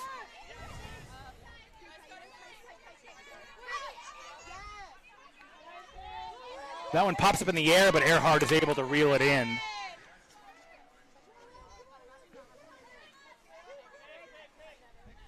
Pick call downfield brings play to a stop.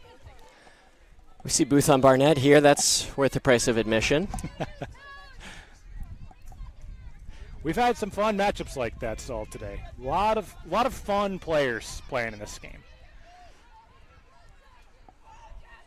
Jaski was very close to getting a block there, but Revere was able to reel it in.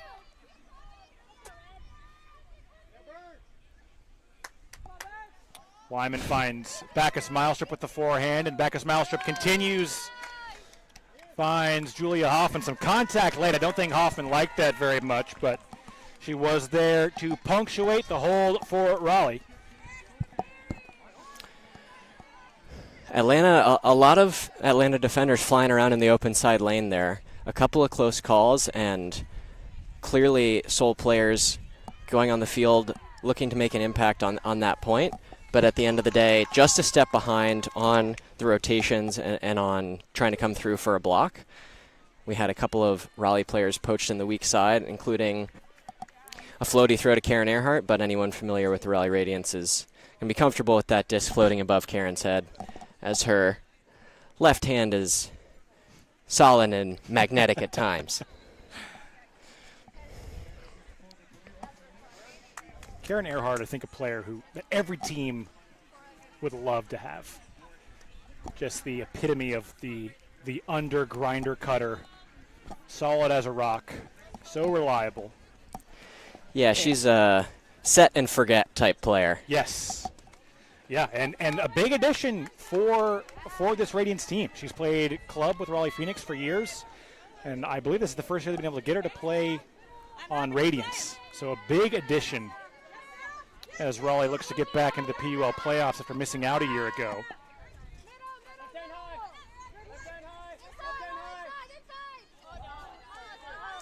Sydney Kelly gives it a try, but Atlanta unable to reel it in. We have a foul call. It was Dobler there who made the bid on the catch. Junior Riedel there defensively for Raleigh. Yeah, we got a foul, no contest there. Riedel making contact with the body at the point of reception. So it'll be Dobler's catch, or Dobler's disc, excuse me, right on the goal line. Hey, JZ, go strike. JZ, let's go, JZ. That one into traffic. Caught, though, by Hokari, and then easy throw to the near side. Wide open. I believe Hawkins there for the score for Atlanta. Well, Daniel, once again, I've asked, and Atlanta has answered. I asked them to complete that full switch of the field on the goal line. We saw Zwerzinski denying that open side with terrific footwork and athleticism on Booth. We saw Dawn Colton swooping in for a double team on that swing, just barely too late, and that exposed her person on the weak side wide open for that continuation pass. I think, all in all, a risk that the Radiants are happy taking, and a step in the right direction for Atlanta if they can reproduce that multiple times for the rest of this game. So Seoul wins the battle of that point. It looks like it'll be Liv Ford on the pole. I have to shout out Liv Ford. I don't think there is a player who has been on the field more often than her in this game. And considering how many points she would have played last night against DC, That is some impressive conditioning for sure. We've seen her be an important piece in the backfield both ways for Atlanta. Nice pull from her on this point.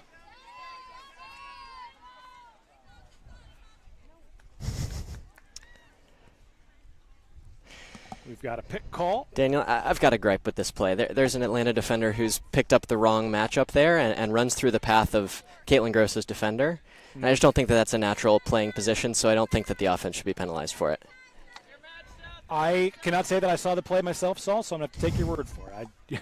You've played a lot more Ultimate than me anyway, so. Either way, Raleigh resumes play, and Maddie Pletzke is on the far side. Becca Milestrom drops it back quite a bit to Barnett. Revere gets right back to right around where Becca Milestrom was. And we've got another pick call. Here's the Radiance opportunity to try to spread the disc around the opposite side of the field. We got a lot of players attacking that same open side, gaining a bit of an advantage, but maybe getting each other's way. So I'd love to see maybe Audrey Lyman catch a breakthrough from Revere and continue it to the opposite side.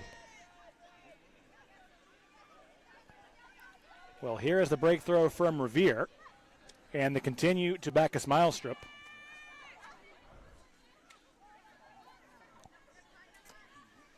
These handlers doing work for Raleigh. But that one too hot out of the hand from Lyman. Revere never really a chance at that one. Looks like we have some sort of injury call. We've done it again, Daniel. We just have to stop shouting out players, my goodness. Ford does appear to mostly be okay as she jogs off. Hopefully just needs a breather. Yeah, maybe potentially a cramp here. Well, I don't think anyone could blame her for it if that's the case. Atlanta, though, will have a break opportunity. But as of now, struggling to get it off the front cone. That one behind Green, it will be a turnover. Great lockdown defense from Raleigh. Revere pushes the forehand, and there is Pletzke to reel it in. So Raleigh, after the turnover, lockdown D, get it back for a short field, and they punch it in. I think that's really important, a really important moment there, Daniel. I think the clock, our third quarter clock is ticking down. We got one or two possessions left, and a break there to bring us to 15-12 would be really important. I can't overstate the importance of this game. It doesn't feel like we're at the part of the season where we're starting to talk about that type of implication, but that's the reality of the situation we find ourselves in. Now, obviously, the season is long. There are many more games, and both of these teams could win or lose games counter to our expectation. However, you want to control your destiny going through the rest of your season, and that's what this game is all about. Yeah, maybe someday, Saul, when the PUL is drowning in cash and we don't know what to do with it and we can expand the regular season a bit. But yeah, it does feel almost harsh, I would say, but to either of these teams, whoever ends up losing, that it is a must-win game. And, for Raleigh, their second game of the year. For Atlanta, their second weekend of the year. Right. But you're exactly right. That's what's at stake here as we make our way to the fourth quarter. Just a minute here in the third.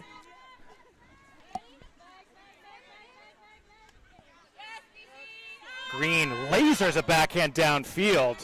Finds Bannister in stride. And then Bannister pops the forehand to Zay for the score. Quick work from the Atlanta offense. I think that's another instance of a Raleigh player playing in back hip position and trying to come through for the block. And Chloe Green, when she's got that backhand exposed, she's got wide eyes for the end zone, as we've seen already. So in that particular case, I think Bittigary Curtis can play a more true fronting position on Green in the lane there and trust that any sort of leading pass that goes down the line is going into traffic, and she's got such a size and length advantage that's going to be a really tough look. So a tough look for the Raleigh defense there, and at the end of the day, the Cutter defenders are not expecting that throw to come up at all. Any throw they're expecting is a forehand that's going to be fading down the line, so certainly they cannot be cannot be too beat up about that throw going up. Yeah, it wasn't exactly a conventional hook, was it? Right. It was about chest height the whole way down the field. Right. We might have to get Chloe Green out playing disc golf. You know, I suspect that she does. Yeah, I would I don't not be know. surprised. I don't know for a fact, but I don't know, Daniel. She's got the vibe. Yeah. Dare I say? She's certainly got the mechanics down if she has not yet given it a try. As we see Booth on the pull.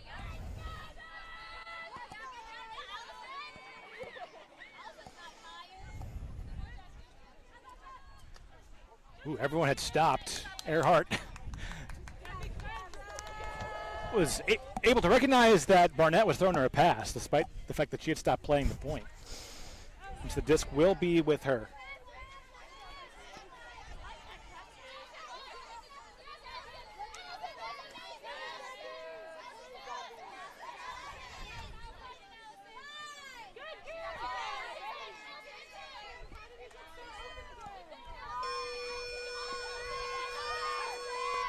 That is the end of quarter buzzer.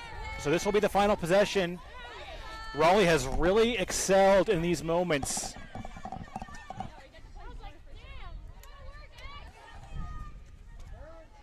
Really a big make or break moment in this game, it feels like. We see Rippey make the catch, then come up hobbling a little bit. She'll have to make an injury substitution.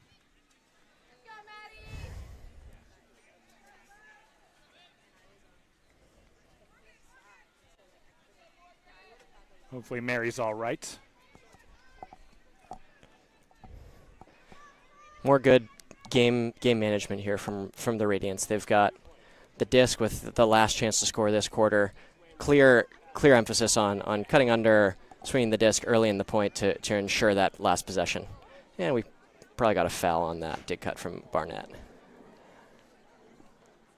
Barnett and Lally getting their feet tangled up.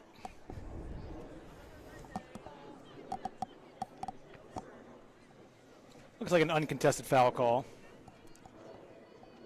Or perhaps a no foul call? Yeah, I think no foul. Paletzky, nice job to get off the sideline to find the lineman. Gross the continue to the end zone for the score. Once again, excellent work from Raleigh at the end of a quarter. And so they punch one in. As we head to our final intermission, it'll be a 5-goal advantage for Raleigh. Steep way back for Atlanta. Do they have enough in the tank to pull it off? We'll find out.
Just about set for a thrilling fourth quarter of action.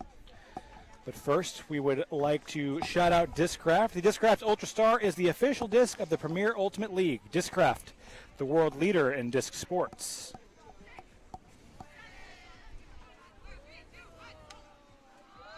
This live broadcast is brought to you by the Premier Ultimate League. The PUL is a 501c6 nonprofit. This league has been community funded since day one, and we are so grateful for the support. We ask that you consider donating to help us continue to transform and fulfill our mission. Head to premierultimateleague.com to donate today.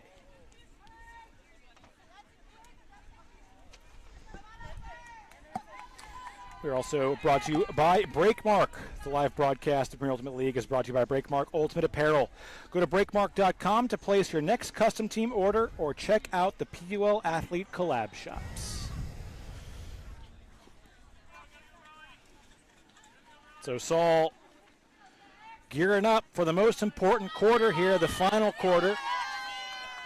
A 5-goal lead for Raleigh. Atlanta finally found a way back in the game. Finally got that break in the third. But then it's nullified by Raleigh's management of the clock at the end of the quarter. What do they have to do to get back in this? The clock now is their opponent as well as the Radiance. Yeah, I think when the clock becomes a factor, the impulse is to shoot it deep. The impulse is to play fast. And I think maybe Atlanta can use the idea of that to their advantage. I think what I've found is oftentimes the fastest offense is just trying to make decisions as quickly as you can instead of necessarily changing your patterns too much. I think you can score a really efficient offensive possession in 15 to 20 seconds, and if you do that a few times, you're not going to burn too much of the clock. So I would caution Atlanta's offense away from thinking they have to sort of come back all of a sudden. All they need is sort of consistent and efficient possessions. And it is Atlanta to start us on offense. Dobler finds Gerald to get out across midfield.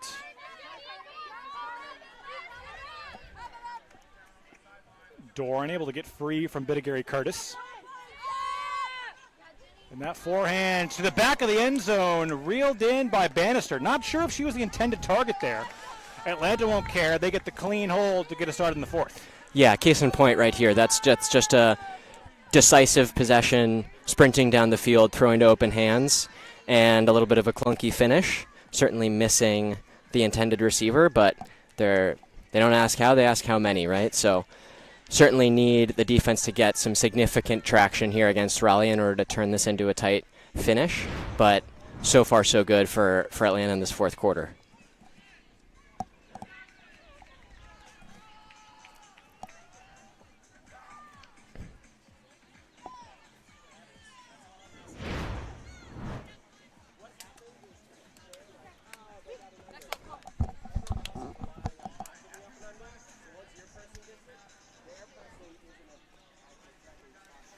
So there you go, Saul. Just right on the money, that 30-second mark. We've seen them do that a few times this game.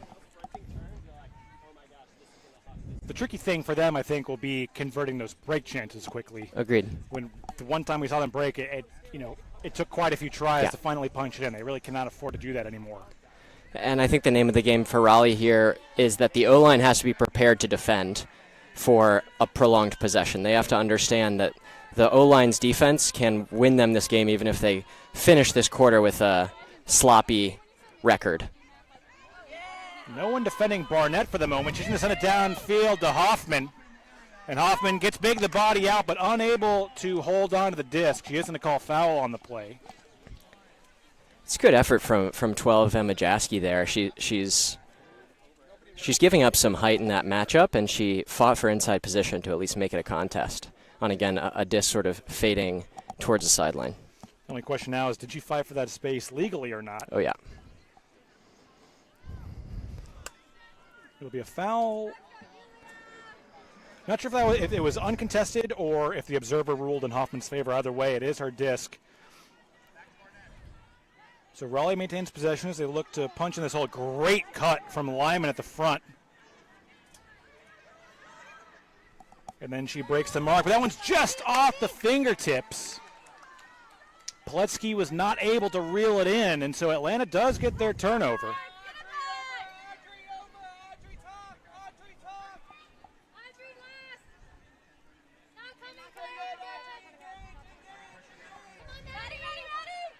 But struggling to get it off the goal line finally. That's going to be contested. I think we might have a stall call here. It certainly was late for Hokari before she was able to get that throw off. I think the Atlanta coaching staff may have thrown the flag in that sticky situation. Okay, yeah. From my perspective, I see nothing but players, so I certainly can't see a flag on the field. Yeah, observer Bill Beret, local legend, signals timeout Atlanta. Hey, national legend Bill Beret. True. Give him his credit. True. Give him his due. Being an observer at the very top levels of the game for quite some time. Our whole observer staff really. Top we are notch. Fortunate here, yeah.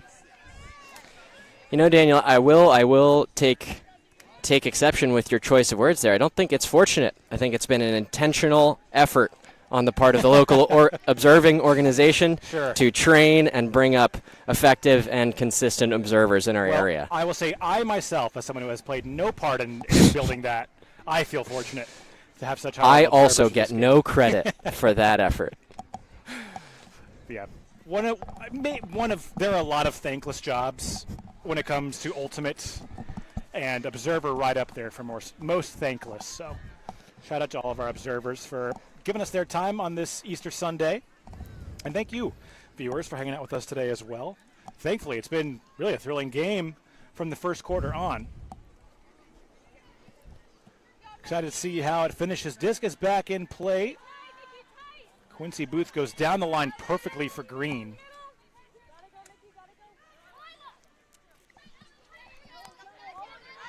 Booth in power position. She thought about it, but settles for the moderate gainer to the middle to Raleigh instead. Bannister juggles but hangs on. The muscle forehand from Booth beyond the reach of Kingsley Hart. And it feels like those are the turnovers that Atlanta cannot afford if they want to get back in this one. So close in the red zone. Yeah, they put together another really efficient possession there and just couldn't pay it off, unfortunately. Raleigh working it down to the far side, and now Olsen airs it out deep for Meg Manning. And she might give up some inches of Quincy Booth, but she had enough steps deep that she's able to make the grab uncontested. So a heartbreaker for Atlanta as Raleigh gets the hold. Lear Olsen motoring up into power position there and lets loose a perfect forehand huck, fading away from the tall defender in Quincy Booth. Meg Manning high points it really nicely. I think, Daniel, for me, that's going to be an exclamation point on this game. I have a hard time seeing Atlanta coming back from this deficit, which is 6 as opposed to 4 with Booth centered on the goal line in that scoring position from before. So that's it, folks. Turn off the stream. No more to watch here. This was just a day of me making bold claims and being proven wrong, so let's find out. I will say, we have seen some unpredictable finishes in PUL games in the past. They can find a way of coming down to the wire. So all kidding aside, we'd love it if you'd stick with us here. But that was definitely a big opportunity for Atlanta that they were not able to capitalize on. Every point in Ultimate obviously is a 2-point swing, but some feel bigger than others, and that was one of the bigger variety, I would say.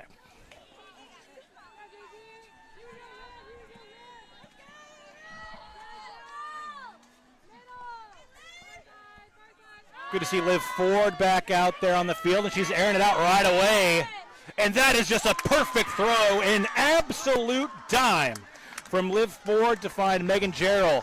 That one was even quicker than the last hold, Saul. Yeah, Liv Ford, clearly she's been given the green light all weekend. She was taking shots to the end zone against DC last night, and her forehand has got real power behind it, even with the flat mark. We saw Gerald there get on the end of that goal. Again, we saw Dawn Colton giving some buffer in that deep space, and there Ford pays off the throw needed to get it past number 11's closing speed. If you are in the market for a new favorite Ultimate player, can I offer you Liv Ford as a possible choice? She has been fantastic in this game. Came off with injury late in the third quarter. She comes back out, first point, immediate, big, perfect forehand for the quick Atlanta score. And I have to say, we've been mispronouncing her name the whole game. Yeah? According to her entry in our pronunciation guide, She says it's actually Live in La Vida Loca Ford. Like the car. I think the Ford is for the car. Yeah. But yeah, shout out to Liv for a stellar performance here today. And also shout out to Atlanta for the pronunciation guides. That hugely helpful to us in the booth, and we are extremely thankful. We see Raleigh making quick work offensively. Hoffman all alone in the back of the end zone. Really the only danger there was if she would be able to stay in bounds or not. She did. So Raleigh answered a very quick hold of their own. First point I've seen from Atlanta's defense where they looked like they were on the back foot there. Just none of the defenders able to get into a dictating position. The Radiance offense right on time, doing a drill out there, throwing 4 or 5 passes down the open side, and a really low-risk away pass from Revere to Hoffman to the back of the end zone. The kind of throw that Atlanta's been living on the goal line, but you don't see from Raleigh as much. But maintaining that threat for the away pass, even in the short field, I think is something that's often underutilized at times in different variations of the game, particularly with this longer PUL field. This PUL field is 10 yards longer than the normal USAU club field. So you may feel like you're getting to the end zone, and there's 10 more extra yards back there that you can work with. So it was almost even longer today, Saul, because they had me walk off of the pylons. And I'm a 16. And you're guy. huge. My strides are a little longer, so we might have been a little bit longer than the 80 yards. So thankfully, someone else restepped the fields for us today.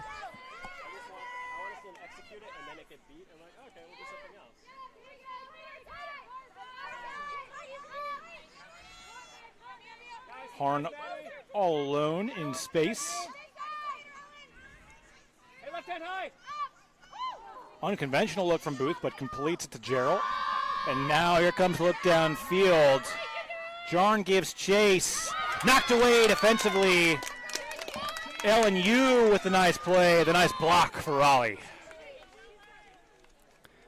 It's a good-looking forehand huck from Chloe Green, a look to Harn that they're going to be happy with. And LNU, who's had a really strong game so far for the Radiance, looking really good in the ability to catch up and high point that disc defensively. She's a new player for this Radiance team. She did grow up in the area and grew up playing with Dawn Colton and the rest of their Warhawks generation, but new to this particular level of Triangle Ultimate, and great to see her make that impact in the deep space.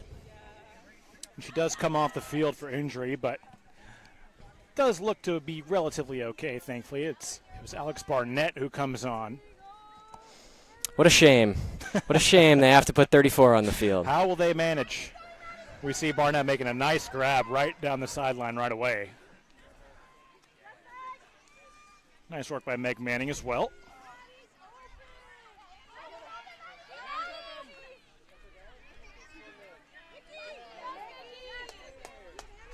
Sarah McKee. Baco with the one-handed snag behind her momentum. That disc behind and then caught though by Maddie Plutsky. The intended target was Manning. It was behind her. And Raleigh saved after the Mac block.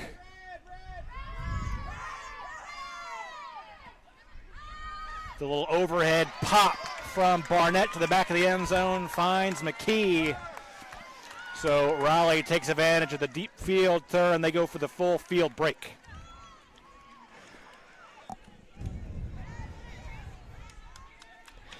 Daniel, I have to say, I think Atlanta is worn down a bit. They look like they're struggling to keep up with the deeper legs of Raleigh. But that being said, I don't feel like this is a lack of effort or a lack of unity from Atlanta here. It seems to me, just based on body language, they seem really together. They seem really like they are still very invested in this game, and they've got a lot of players leaving it all out on the field right now. At the end of the day, it may have just come down to an offensive execution game and a difference in consistency today, but there was no lack of belief and fight from the Atlanta side today. Yeah, the legs may be feeling a little bit heavier, a little slower right now, but no dropped heads from Atlanta. That's a sign of, good team belief, like you said, good team culture. I'm sure they will go down fighting till the very end in this one. But, I mean, we've talked about it the whole game. I do feel like it's the big story, at least on the Atlanta side of this game. It almost just felt like an impossible task for them today with just a brutally unforgiving and punishing road trip for them this weekend. We'll see how they try to right the ship here on offense this point.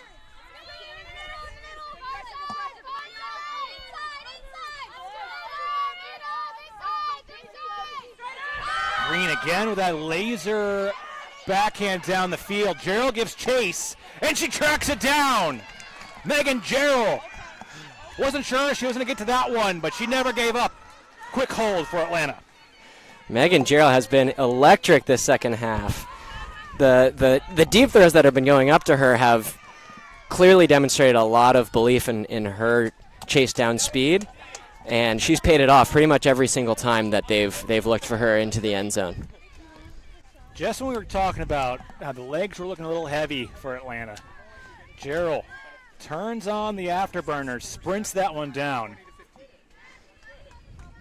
Plays like that don't get as much love as a layout block, but for me, just as exhilarating. The full extension on the full sprint, great play. And she really had to cover a lot of additional distance. That disc is fading away from her towards the opposite sideline, and there's a pair of players coming from that far rail, and she covers the whole lateral dimension of the field as they are trying to catch up with her in the deep space. So, I mean, just can't overstate her big space cutting ability and her straight line speed, even late in this back-to-back for Atlanta.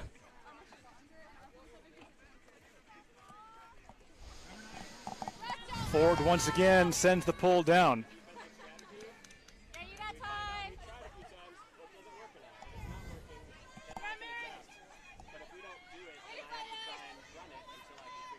Lyman finds Gross.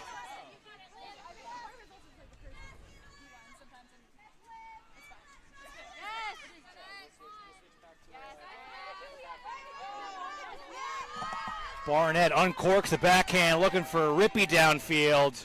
And Rippey, a lot of contact late. I think she hung on to that one. Big collision. That's a scary one. And it is a score for Mary Rippey. The big question, though, really is she okay?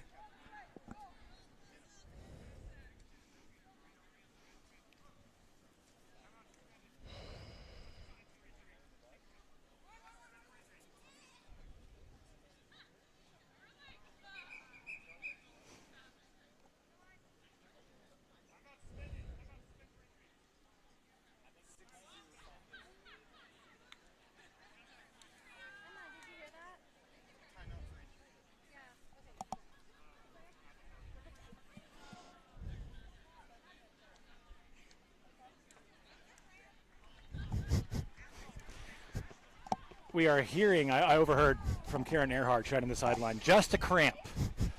So that is very welcome news, because anytime you see a collision like that, those can be some very scary moments.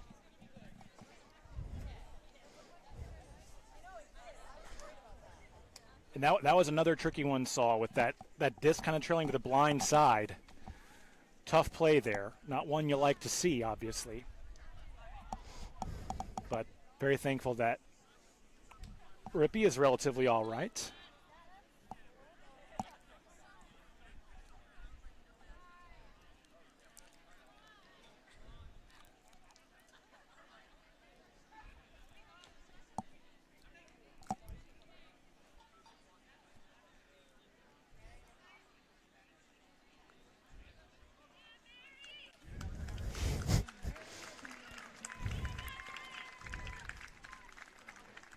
Mary shouting it out to longtime teammate Jenny Way with the legendary J-Way scoot.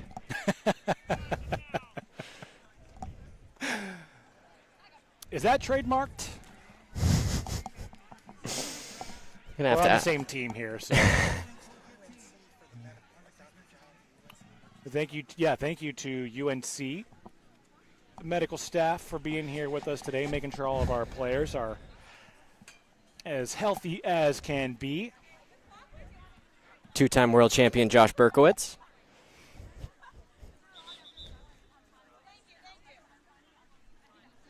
I think two-time, at least once. 2016. We'll give him credit for 2. Who's going to fact check us all?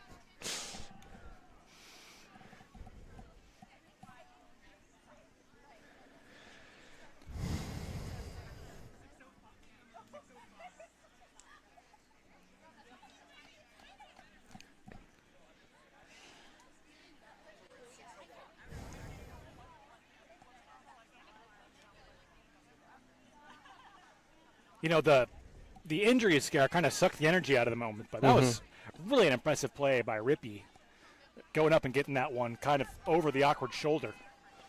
Yeah, the Radiance offense has been really successful sending it deep in this game in these calm conditions. All of their receivers have demonstrated a really strong ability to hold position and high point the disc under duress.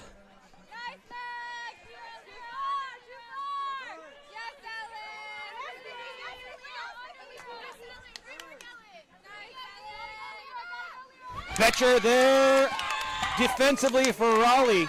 You could feel the Radiance ratcheting up the pressure there in the short field. And it's Betcher who gets another run-through block.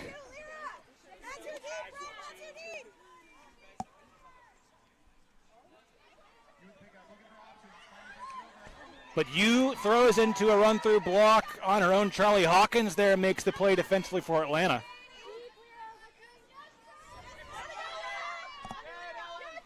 Booth holsters the huck. Green finds Zay under duress.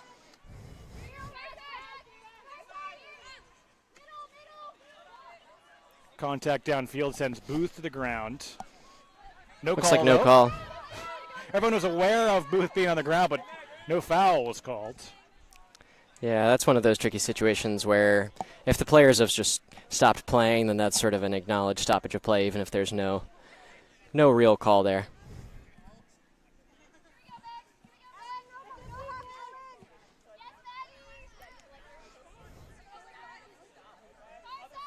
Off the fingertips of Kingsley Hart. That was really an unnecessary turnover from Atlanta. They've not had a whole lot of those, the sort of unforced variety of turnover. Immediate big backhand from Olsen looking for Betcher. Georgia Zay goes up, misses it, but Betcher unable to reel it in.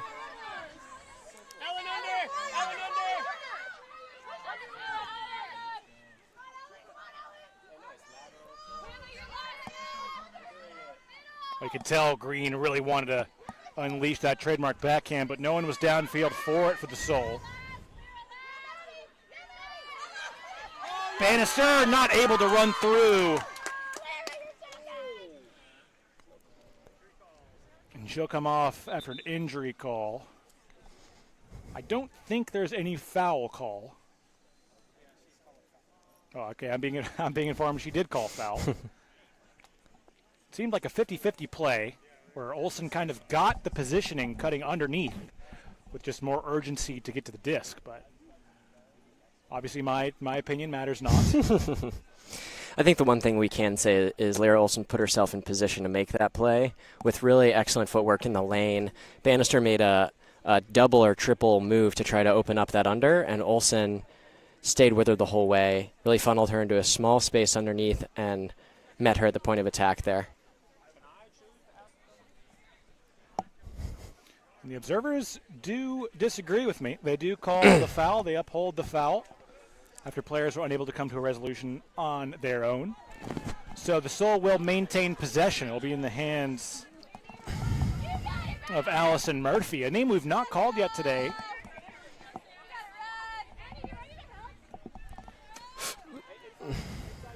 She gets it off the line to Kingsley Hart.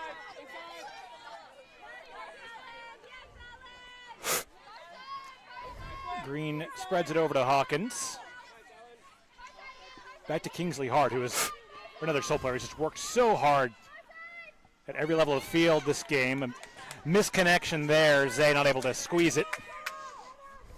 Timeout from the Radiance here. Raleigh, great flag toss from head coach Jenna Dahl.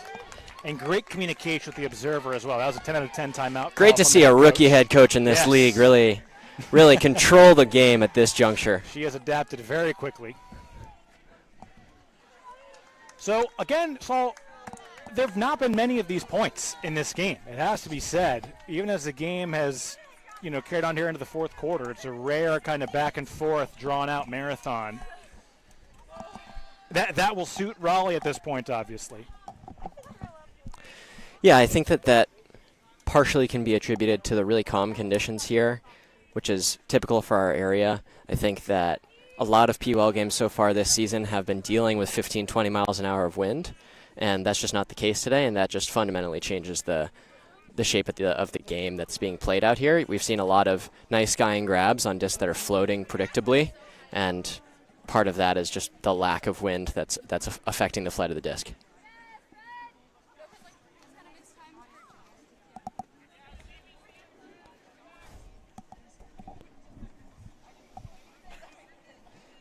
So both teams swap lines, get some fresh legs out there. Chloe Green stays out, though, for Atlanta. She gets no rest.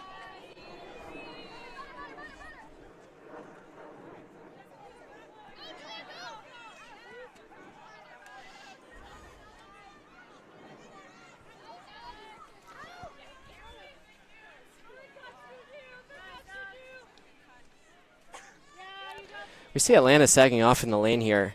I think it's an understandable strategy in general, but given the game state, I just don't think that's going to be the right approach. They need to pressure the resets. They can't let Radiance just reset their offense whenever they need to. Yeah, Raleigh very content just to work it amongst the handlers here. But in truth, Saul, I mean, with just under a few minutes left now, I don't think there's any real path back to victory for Atlanta, so perhaps this defensive strategy and acknowledgement of that, just trying to win this point, perhaps.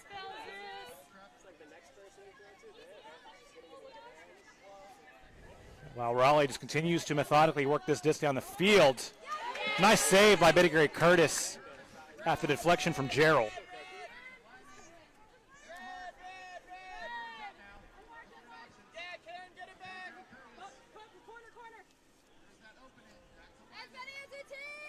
Lyman to Bittigary Curtis, and she pops it right back.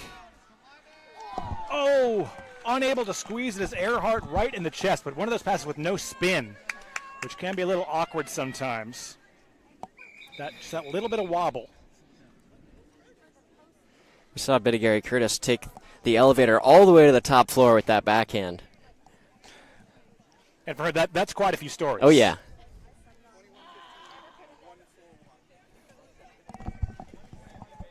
Looks like we will have another injury swap. Looks like it's Green to make way for Atlanta. She certainly has earned a breather.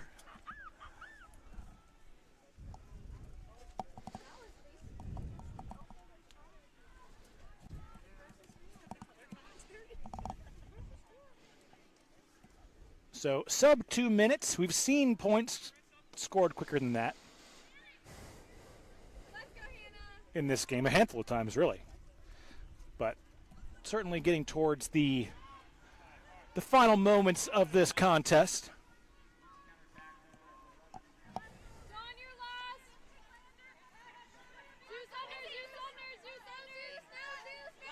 Booth just sneaks it to 4 down the line.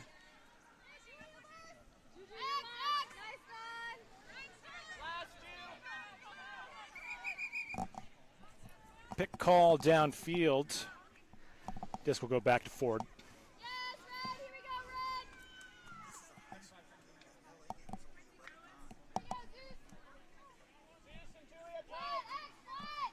Disc back in play. Doran finds Lally for a nice gainer. And in case you are not aware, the fourth quarter is the only quarter with a buzzer beater moment, so the disc needs to be up. What a play by Ford! I have to cut myself off there. Liv Ford there to clean up the scraps. And then the dish to Griner. Nice play for Atlanta. Don't think it'll be enough for Atlanta to get back in this game, but nice little punctuation mark for the visiting team. Yeah, I think think that's an important play just to demonstrate the culture or the commitment for the team. We saw Liv Ford coming in off the backside. That disc goes up. She's probably close to the line of scrimmage, and she takes off because she knows she's got a chance at it. And with a minute and a half, maybe a minute left in this game, that's not a play that you necessarily have to make just from a competitive perspective. But the fact that one of your leaders is making that choice to put in the effort at the end of a long weekend, I think is going to go a long way towards the rest of the Atlanta season. She's set a great tone for their team all weekend, and she takes on some risk by taking some shots to the end zone, but she backs it up with her attitude and with her approach the rest of in every other aspect of the game. So shout out to her.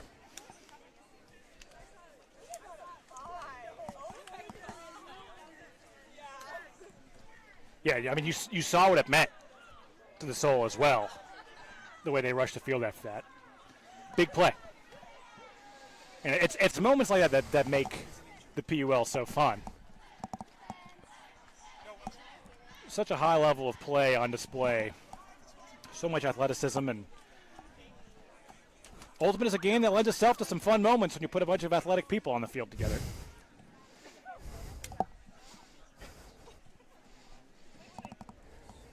And I think that point was so long that we are now in the under 6 minute heat timeout. Oh, wow. I believe that's where we're at. I could be mistaken on that.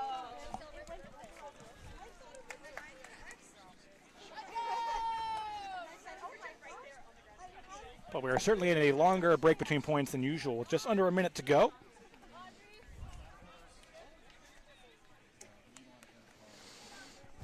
Get a really good look at head coach Maddie Fry, giving perhaps the last pep talk of this game to her team, just asking them to finish this one strong. And so far, they've certainly answered that call.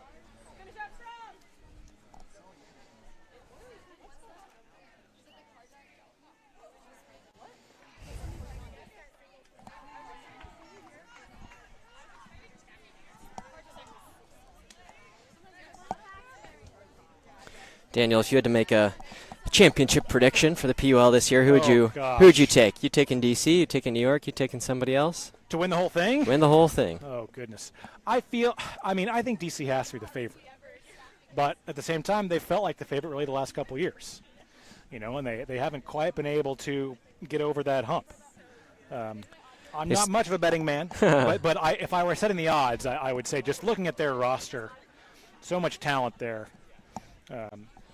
But, winning back-to-back games against two teams in the PUL is very, very difficult, no matter who feels like the most talented once they're there, as we've seen just about every playoffs, since the league has been incepted. What about you, Saul? Do you have any hot takes? Hard to pick against the gridlock, honestly. I think that they added some talent in addition to last year's championship team, and I think that they're handling talent with Jolie Krebs in addition to Valeria and the other potent throwers that they have on that team, I think, is unmatched across the league. So in a windy final last year, we saw that prove decisive, but I think no matter what, we'll be in for a very fun and entertaining championship weekend. A lot of good teams. I mean, I think Raleigh, obviously we're the hometown commentators, a little bit biased, but have been so impressed with their offense, particularly today, against, a really impressive Atlanta team. I know the score did not reflect very kindly against them last night, but we've seen today, how much pressure they can apply defensively.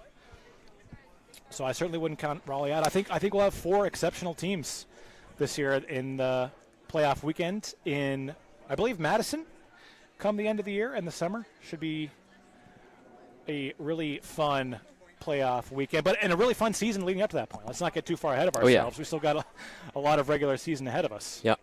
Including Raleigh. We've got a road game on Saturday, less than a week from today, against New York. Yep. So, a potential playoff preview there. I don't think anybody's looking past this Radiance team, Daniel. There's obvious championship DNA here. Yeah. Look past them at your own risk. And honestly, that goes true for Atlanta. If, any of those top teams, sees Atlanta's losing record after today and sleeps on them, I think a big layout grab from Gary Curtis.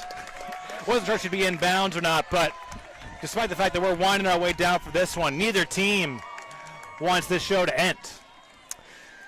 Yep, Radiance said, all right, we'll press that CBC button one time before we wrap things up. First half, I think. Better late than never.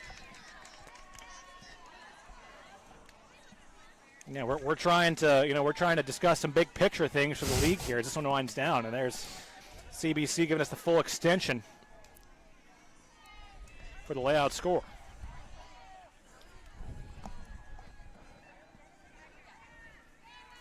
And this has been such a fun atmosphere today too, Saul. Not in our usual digs here at Herndon Park in Durham. It's been great energy. The fans right on the sideline, like, feels like we're at old school club nationals or maybe a really great league, summer league championship or something like that. Modern club semifinals. Yes. So shout out to everyone who came out to support the league in person and in the stream today. Thank you all so much for spending the afternoon with us.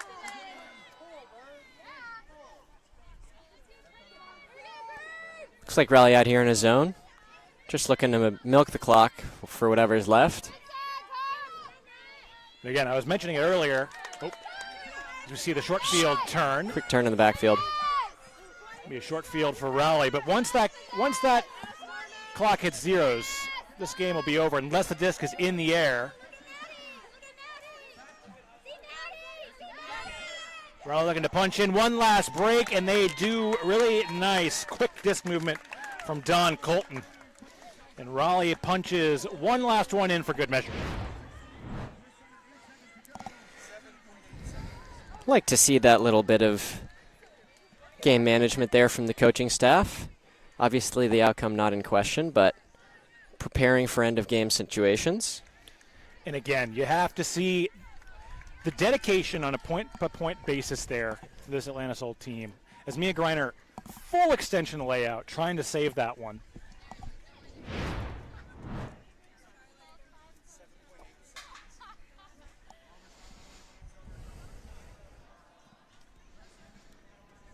I hope that doesn't come across as patronizing, because I certainly do not intend it that way. Genuinely very impressed by this effort from Atlanta on, again, we keep saying it, but just such a tough test this weekend. Back-to-back road games, less than 24 hours apart. Daniel, I don't think anybody who's made it through 2 hours of us commentating this game would believe that we were patronizing the visitors here. Not. I hope not, Saul.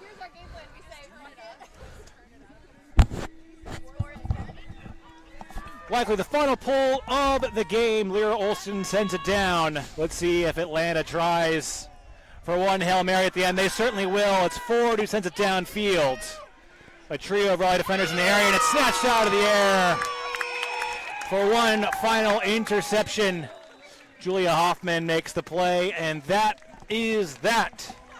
Raleigh opens up their first home game of the season with a 23-16 victory over the Atlanta Soul. Truly a fun matchup from first quarter to end.